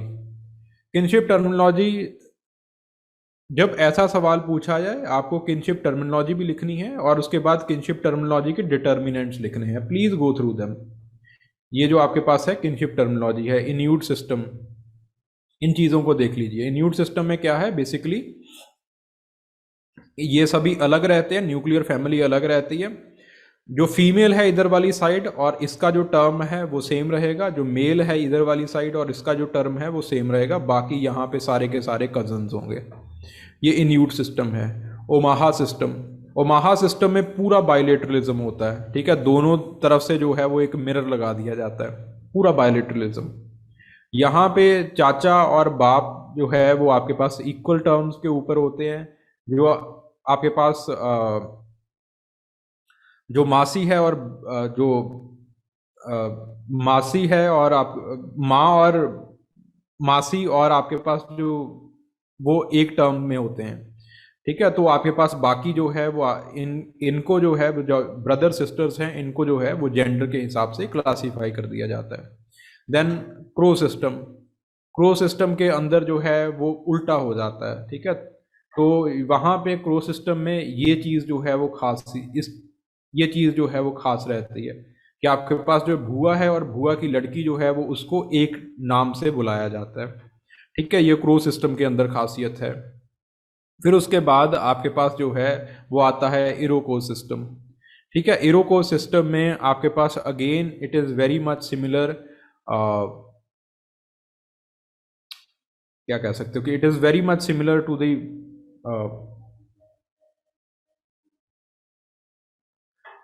The Crow system, ठीक है। क्रो सिस्टम से काफ़ी सिमिलर रहता है, बट यहाँ पे जो आपके पास चाचा का लड़का है और जो आपके पास आपका भुआ का लड़का है उसको जो है वो सेम टर्म से बुलाया जाता है, ठीक है। और इनकी जो टर्म्स हैं वो अलग अलग हो जाती हैं, ठीक है। आपके पास जो आपकी भुआ की लड़की होती है, सॉरी मासी का लड़का, मासी की लड़की होती है, जो आपके पास जो है वो आपकी जो भुआ की लड़की होती है और जो आपके मामा की लड़की होती है उनको जो है वो सेम नाम से बुलाया जाता है। Then you have the Sudanese system, इसमें सब लोग जो हैं अलग अलग होते हैं, ठीक है। फिर आपके पास आ जाता है हवाइन सिस्टम, इसमें सब लोग जो है वो सिर्फ सेक्स के बेसिस के ऊपर और जनरेशन के बेसिस के ऊपर जो है वो आपका डिवीज़न किया जाता है। ठीक है, प्लीज़ गो थ्रू देम, एक बार जो है वो इनको देख लीजिएगा। ठीक है, चीज़ें दे आर वेरी अंडरस्टैंडेबल। अगर नहीं भी याद आ रहा तो इसमें से एटलीस्ट 3 लोगों को याद कर लीजिएगा। सबसे जो आसान है वो है आपके पास सुडानी, सब लोग अलग हैं। और जो सबसे, और उसके बाद उससे थोड़ा सा डिफिकल्ट है, that is the इन्यूट system. इन्यूट system में क्या है कि आपके पास सिर्फ जॉइंट फैमिली अलग है, बाकी सारे जो हैं वो सेम है। चाचा मामा on the basis of the sex division, इनको जो है वो सेम रखा जाएगा। मासी भुआ इनको सेम रखा जाएगा, जो कजन्स हैं उनको बिल्कुल सेम रखा जाएगा। ठीक है, फिर उसके बाद ओमाहा क्रो अगर डिफिकल्ट लग रहे हैं तो इनको छोड़ दीजिएगा। ठीक है, आप जो है एक बार इरोको सिस्टम को याद कर लीजिएगा। इरोको सिस्टम में क्या है कि आपके पास जो है वो बाप और चाचा को सिमिलर रखा जाता है, और आपके पास जो है वो आ, और आपके पास जो है मदर और मासी को जो है वो सिमिलर रखा जाता है। ठीक है जी, सो इस हिसाब से जो है वो इसका डिवीज़न किया जाता है। वन मोर आस्पेक्ट इज़ कि आपके पास ये दोनों जो हैं वो सेम रहते हैं, यानी कि मामा की लड़की और आपकी जो भूआ की लड़की है वो सेम रहती है। ठीक है, एक हवाई सिस्टम को ये देख लीजिएगा। ठीक है, this Hawaii system is also very easy to learn, काफ़ी इजी है। सिर्फ सेक्स और जनरेशन के बेसिस के ऊपर डिवीज़न है। ठीक है, प्लीज़ लर्न एनी 3। ठीक है, किसी 3 को जो है वो याद कर लीजिए, बाकियों को सिर्फ जो है वो कोट कर दीजिए। That will be more than sufficient. And please draw the diagrams को बनाइए। फिर उसके बाद बात आती है किनशिप टर्मिनोलॉजी। ठीक है, तो आपके पास kinship terminology, please remember them. L H. Morgan, Kroeber, Lowie, Murdock, इन्होंने दी है। सिर्फ एक का नाम लिखने से काफ़ी नहीं है। ठीक है, ठीक है, मॉर्गन की क्लासिफिकेशन है आपके पास, फिर उसके बाद क्रोबर की क्लासिफिकेशन है। क्रोबर ने आपके पास 8 प्रिंसिपल्स दिए हैं। ठीक है, मॉर्गन की तो बहुत सिंपल सी क्लासिफिकेशन है। ये आपके पास एक सिरा जो है वो आपके पास हवाइन सिस्टम का होता है। ठीक है, जैसे इन्यूट के अंदर होता है। एक जो आपके पास सिरा है वो सुडानीज का होता है। बीच में आपके पास जो भी हैं वो सारे के सारे जो हैं वो एग्जिस्ट करते हैं। फिर उसके बाद मोरडॉक इस तरह से क्राइटेरिया देते हैं। प्लीज़ इन क्राइटेरियाज को एक बार देख लीजिएगा। ठीक है, और इस टेबल को याद कर लीजिएगा। ठीक है, लुई और मोरडॉक का। ठीक है, लुई ने बेसिकली क्या किया कि इस तरह से जो मोरडॉक की क्लासिफिकेशन थी उसको जो है वो टाइप्स के अंदर, 4 टाइप्स के अंदर जो है वो उसको सबमर्ज कर दिया। Okay, then the determinants of the kinship, please go through them. ठीक है, इसके जो है वो इन चीज़ों को देख लीजिएगा। क्रोबर के डिटर्मिनेंट्स हैं, मुर्डॉक ने किस तरह से क्रिटिसाइज किया, फिर उसके बाद किरचॉफ के डिटर्मिनेंट्स हैं। ठीक है, उसका क्रिटिसिज्म है, प्लीज गो थ्रू देम। ठीक है, किनशिप में 2 ही टॉपिक हैं, थ्योरीज और ये डिटर्मिनेंट्स और किनशिप टर्मिनोलॉजी। ठीक है, सो ये जो आपके पास टॉपिक है इनको एक बार देख लीजिएगा। ठीक है, अगर चीज़ें नहीं समझ में आ रही तो प्लीज़ कंसल्ट मी। ठीक है, ज़्यादातर ये जो है वो रट्टा मारने वाला टॉपिक है, बार बार इसको जो है रिवाइज कर लीजिए। Okay, that will be more than sufficient.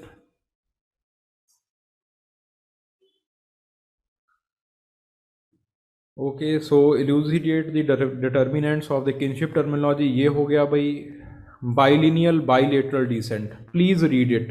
ठीक है, बाइलिनियल डिसेंट का मतलब क्या होता है कि आपके पास जो है वो दोनों लाइंस से आ रहा है। ठीक है, it is the simple descent and bilateral descent, it is the complex descent. 401 page में जाइए, आपको ये सारी चीज़ें जो है वो मिल जाएंगी। In case you are not able to write it, you are not able to understand it, तो आप जो है वो पूछ लीजिएगा। Lineage and clan again 401 page में पहले वो दिया हुआ है, फिर उसके बाद लीनियज और क्लैन आपके पास आ जाता है। ठीक है, describe the cardinal points of the descent and alliance theory.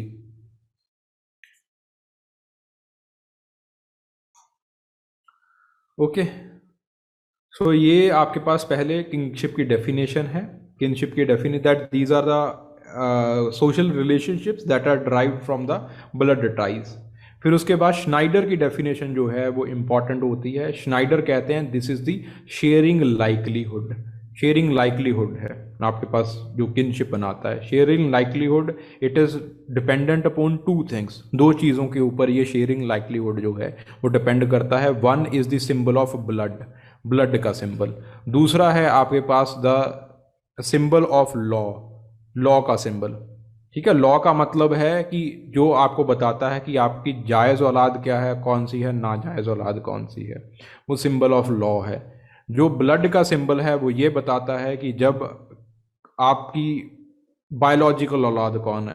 तो जब आपके पास दोनों सिंबल जो हैं वो मिल जाते हैं then it develops the kinship, तब आपके पास जो है किनशिप डेवलप होती है। ठीक है, सो आपके पास जो है ये सिमिलैरिटी है, ये आपके पास दो चीज़ें जो है वो शेयरिंग लाइकलीहुड बनाती हैं। ठीक है, the theories of kinship. So आपके पास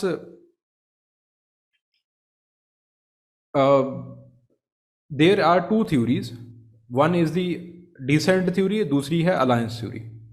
डूमोंट, लीच, नीदम और आपके पास श्नाइडर जो हैं वो डिसेंट थ्योरी बनाते हैं, और दूसरी जो है वो होती है आपके पास alliance theory. Alliance theory it has been made और it has been given derived by Levi Strauss. ठीक है, तो वो लेवी स्ट्रॉस बनाते हैं। पहली थ्योरी जो है, जो सोसाइटीज़ में नेगेटिव रूल ऑफ मैरिज होते हैं। नेगेटिव रूल ऑफ मैरिज का मतलब क्या है कि जो सोसाइटी में ये बात होती है कि किससे शादी नहीं करोगे। ठीक है, जहाँ पे टैबू होता है वहाँ पे तो है कि जो फॉर्मर थ्योरी यानी कि डिसेंट थ्योरी काम करती है। जहाँ पे आपके पास पॉजिटिव रूल ऑफ मैरिज होते हैं वहाँ पे अलायंस थ्योरी काम करती है, कि जिसमें ये बताया जाता है कि कहाँ पे शादी करोगे। ठीक है जी। फिर उसके बाद आपके पास मेजर चीज़ें हैं वो किन ने दी हैं। मेन ने HS मेन ने सबसे पहले दिया है, एंशियंट लॉ के अंदर जो है इन चीज़ों को लिखा है। फिर उसके बाद मैकलन एंड मॉर्गन ने इसके बारे में बात की है, इमाइल डरकाइम ने बात की है। ठीक है, आपके पास रेडक्लिफ ब्राउन ने बात की है, रिवर्स ने बात की है। तो प्लीज़ रीड देम। ठीक है, एक बार जो है इन चीज़ों को रीड कर लीजिएगा। अगर कुछ भी नहीं याद रह रहा तो इन लोगों के नाम याद कर लीजिएगा, और जो डिसेंट थ्योरी के बारे में आपको पता है आप जो है वो उन चीज़ों को लिख सकते हो। प्लीज़ इसको जो है वो याद कर लीजिएगा। फोर्टिस ने अमेरिकन एंथ्रोपोलॉजिस्ट में एक आर्टिकल लिखा था जिसका नाम था the structure of the unilineal descent group. ठीक है, 1953 में ये जो आर्टिकल है वो छपा है, और वो जो है वो सेगमेंट्री लीनियज मॉडल को डिस्क्राइब करता है कि किस तरह से जो आपके पास डिसेंट है वो डेवलप होता है। ठीक है, तो this is the segment tree lineage model. ये आप लोगों ने पढ़ी रखा होगा, तिब्ब सोसाइटी के अंदर ये जो है वो आपके पास होता है। ठीक है जी।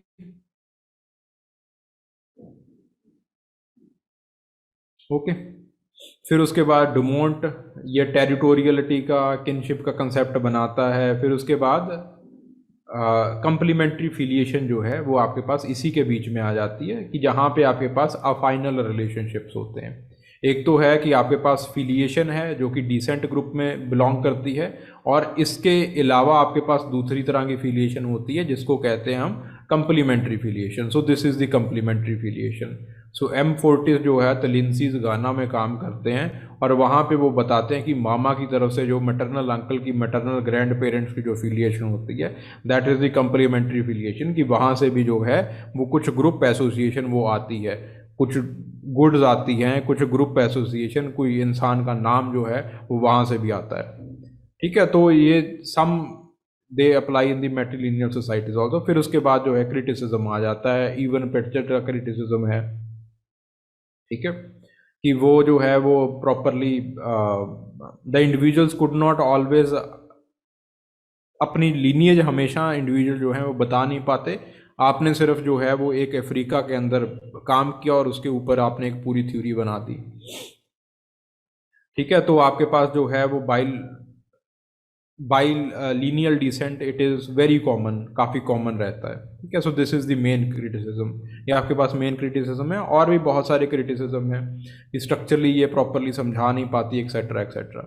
और फिर उसके बाद मेजर क्रिटिसिज्म है सलबेरी का, स्मिथ का, ला फॉन्टेन का क्रिटिसिज्म है, ठीक है, कि अगेन नॉन अफ्रीकन सोसाइटीज़ में ये चलता नहीं है काम। बर्नीज का क्रिटिसिज्म है, ठीक है, कि आप वो एक बाउंडेड एफिलिएशन वर्ड यूज़ करते हैं, ठीक है। तो अफ्रीकन टेंडेंसीज में बाउंडेड एफिलिएशन होता है कि आपको वहाँ पे शादी करनी ही पड़ती है, नो ऑप्शन, बहुत कम ऑप्शन होता है। जहाँ पे अनबाउंडेड किनशिप सिस्टम है वहाँ पे ये काम जो है वो नहीं चल पाता। लीज का क्रिटिसिज्म है कि descent it is a representative action, ये आपका रिप्रेजेंटेटिव एक्शन है जहाँ पे चॉइस मिनिमम होती है। जो फिलिएशन है दैट इज़ वेरी डिफरेंट। फिलिएशन का मतलब है जिस ग्रुप के साथ आप ताल्लुकात रखना चाहते हो, ठीक है, वो आपके पास फिलिएशन होगी। फिलिएशन की वजह से आपका जो है डिसेंट बनता है। तो फिलिएशन और डिसेंट को ये लोग जो हैं वो एक मान लेते हैं, वो गलत है। लीच कहते हैं कि दोनों में जो है वो डिफरेंस आ जाता है। तो लीच इसी के लिए जो है वो यूज़ करते हैं, लेवी स्ट्रॉस का एक कंसेप्ट यूज़ करते हैं, हार्मोनिक एंड अनहार्मोनिक। तो वह कहते हैं कि जब आपके पास हार्मोनिक प्रोग्रेशन होती हैं, जब आपके पास हार्मोनिक सोसाइटी होती है, then the filiation and descent they are one, तब फिलिएशन और डिसेंट एक हो जाते हैं। जब आपके पास अनहार्मोनिक या फिर हार्मोनीज प्रॉपरली नहीं रहती, अनहार्मोनिक सोसाइटी होती है, देन जो दोनों चीज़ें हैं दो डिफरेंट हो जाती हैं, ठीक है। So this thing you have to write. Then the alliance theory, ठीक है। Alliance theory it was given by the element, it was given by Levi Strauss. उनकी किताब का नाम था the structures of the elementary structure of the society, ठीक है। सो वो जो है वो ह्यूमन एक्सचेंज को बताते हैं कि आपके पास जो है वो ह्यूमन एक्सचेंज की वजह से अलायंस जो है वो डेवलप हो जाती है, ठीक है। देन एक ओके, यहाँ पे डायग्राम मिसिंग है, मैं आपको डायग्राम जो है वो दे दूंगा इसकी।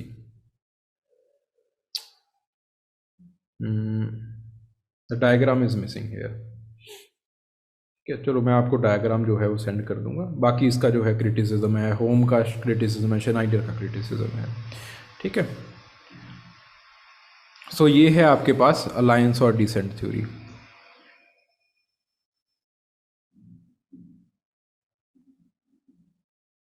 अगर डायग्राम नहीं भी होगा तो अलायंस थ्योरी के ऊपर I have already made a video, मैंने ऑलरेडी एक वीडियो बनाया है यूट्यूब के ऊपर, मैं आपको वो सेंड कर दूंगा। प्लीज़ गो थ्रू दैट, चीज़ें जो हैं वो इजी हो जाएंगी आपके लिए।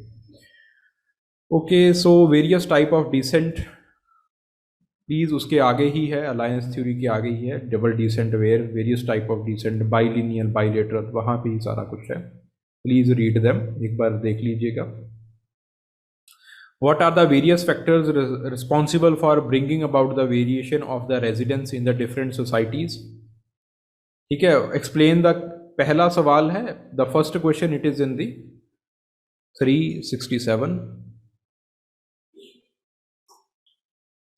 ठीक है। So these are the reasons, ये आपके पास रीजंस हैं, ठीक है। पैट्री लोकेलिटी के अलग से रीजंस लिखे हुए हैं कि मेल का जब कंट्रीब्यूशन ज़्यादा हो जाता है सोसाइटी के अंदर, जब वॉर सोसाइटीज़ होती हैं, जब पोलीगैमस मैरिजेस होती हैं।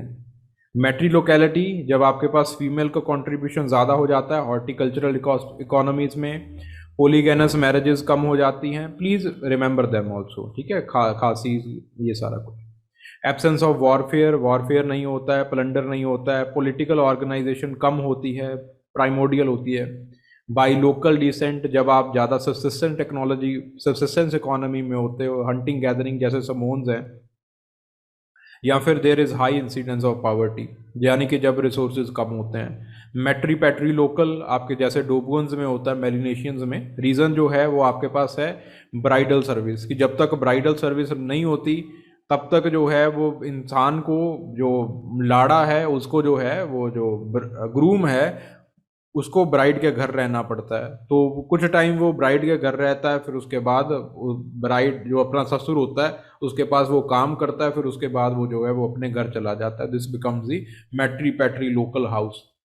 ठीक है, फिर उसके बाद एनवू लोकल आता है, जैसे मेलिनेशियंस में होता है, एनवू लोकेलिटी होती है उसके अंदर, वहां पे मैटरनल अंकल से प्रॉपर्टी इनहेरिट करते हो। This was given by मलिनोस्की।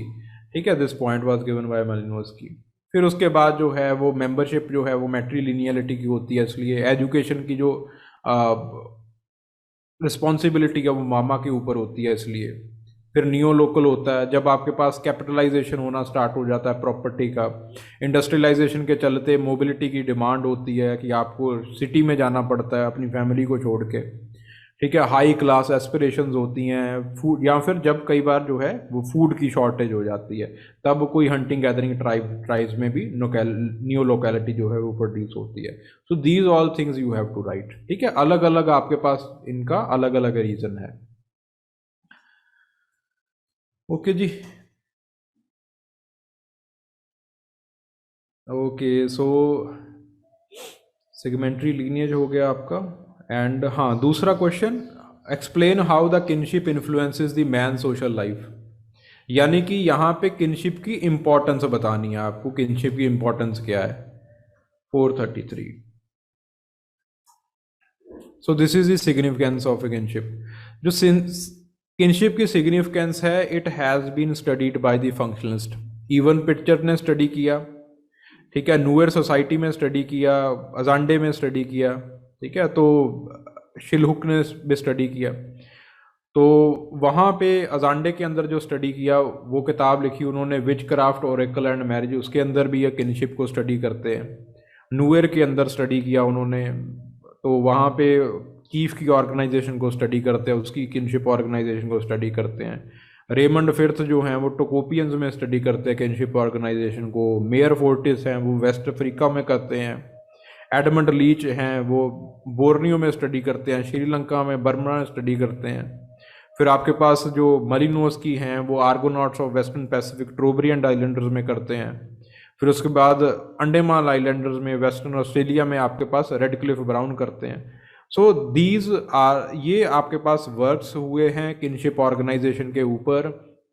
In case कोई पूछ ले कि क्या काम हुआ है, ये सारे वर्क्स हुए हैं, और इन वर्क्स के बाद these are the results that you have got, कि आपके पास किनशिप ऑर्गेनाइजेशन वो क्या काम करती है। प्लीज गो थ्रू देम, इस बार एक बार देख लीजिएगा इन चीज़ों को। रिलीजियस राइट्स में काम आती है, मैरिटल रिलेशनशिप्स इसके ऊपर बनते हैं, गोत्रा सिस्टम इसके ऊपर होता है। ठीक है, gotra system, it has been derived from the tribal association of Mundas. Mundas की ट्राइबल एसोसिएशन से ये आया है जो इंडियन गोत्रा सिस्टम है। ठीक है, सो आपके पास जो ब्रदर सिस्टर बॉन्ड है वो आपके पास बनता है, हुई ब्रदर हुई सिस्टर, वो जो सारी चीज़ें हैं वो होती हैं। ठीक है, तो ट्राइबल सोसाइटी, तो इस तरह से प्लीज़ गो थ्रू देम। ठीक है, ये सारी जो चीज़ें हैं वो प्लीज़ उसको जो है देख लीजिएगा।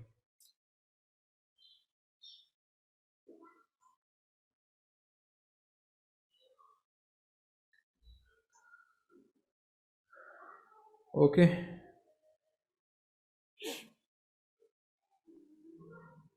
ओके, सो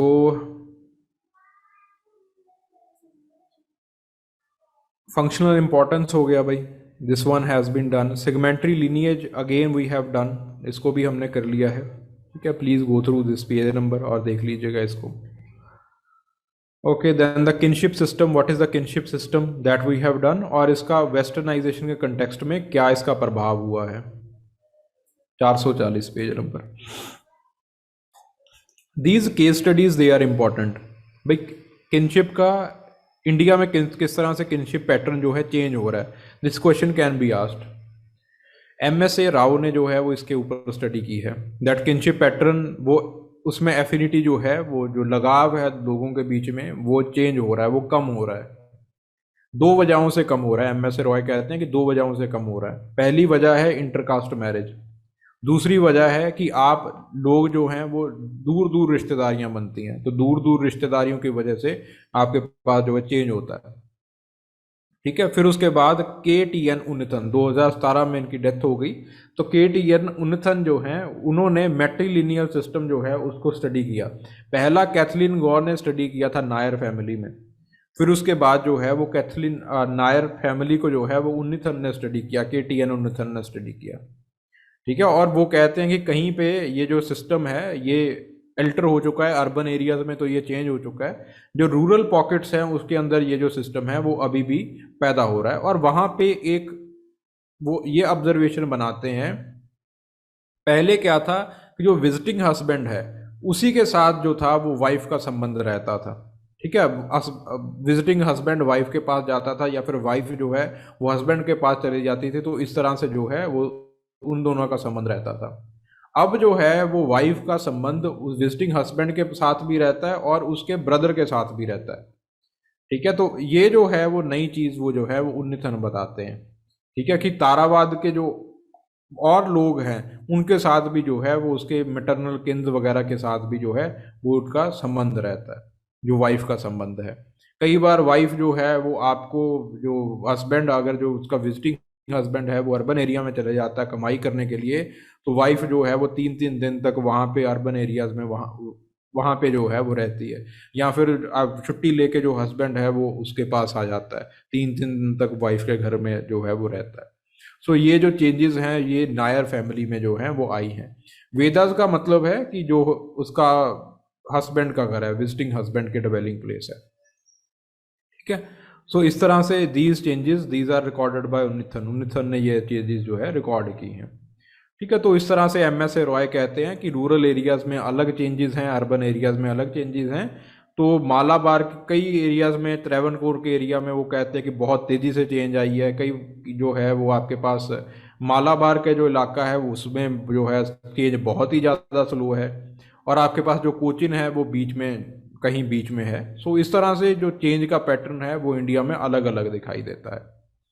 ठीक है, so then Johnson says that the kinship system it is changing all the time. ये चेंज हो रहा है जैसे जैसे rule of residence, rule of descent कुछ भी चेंज होता है तो उसके साथ जो है वो इसके अंदर जो है वो चेंज आपके पास होता रहता है। सो बिकॉज सब कुछ चेंज हो रहा है। ठीक है, सो ये जो सारी चीज़ें हैं ये आपको लिखनी है। ठीक है, so the kinship it is over, kinship जो है वो आपका ओवर है। Okay, anybody having any kind of doubt? ठीक है, kinship behaviour, again avoidance behaviour, joking behaviour, ये सारा कुछ है इसमें। अगर आपके पास इसका कुछ नहीं है मटेरियल तो भाई मुझे बता देना, मैं आपको सेंड कर दूंगा। ठीक है, ओके ओके, एनीबडी? भानु कोई डाउट हो? ठीक है जी, एवरीथिंग इज क्लियर। चलिए, सो प्लीज़ रिवाइज इट, इसको एक बार रिवाइज कर लीजिएगा।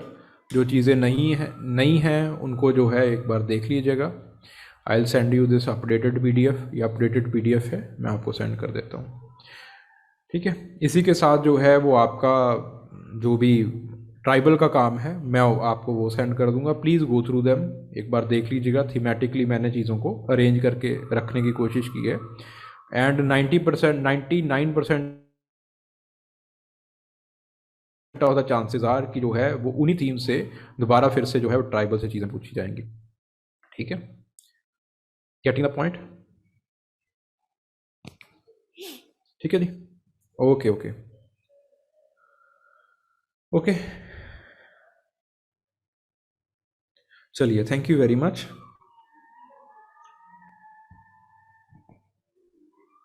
Okay okay, thank you very much, thank you.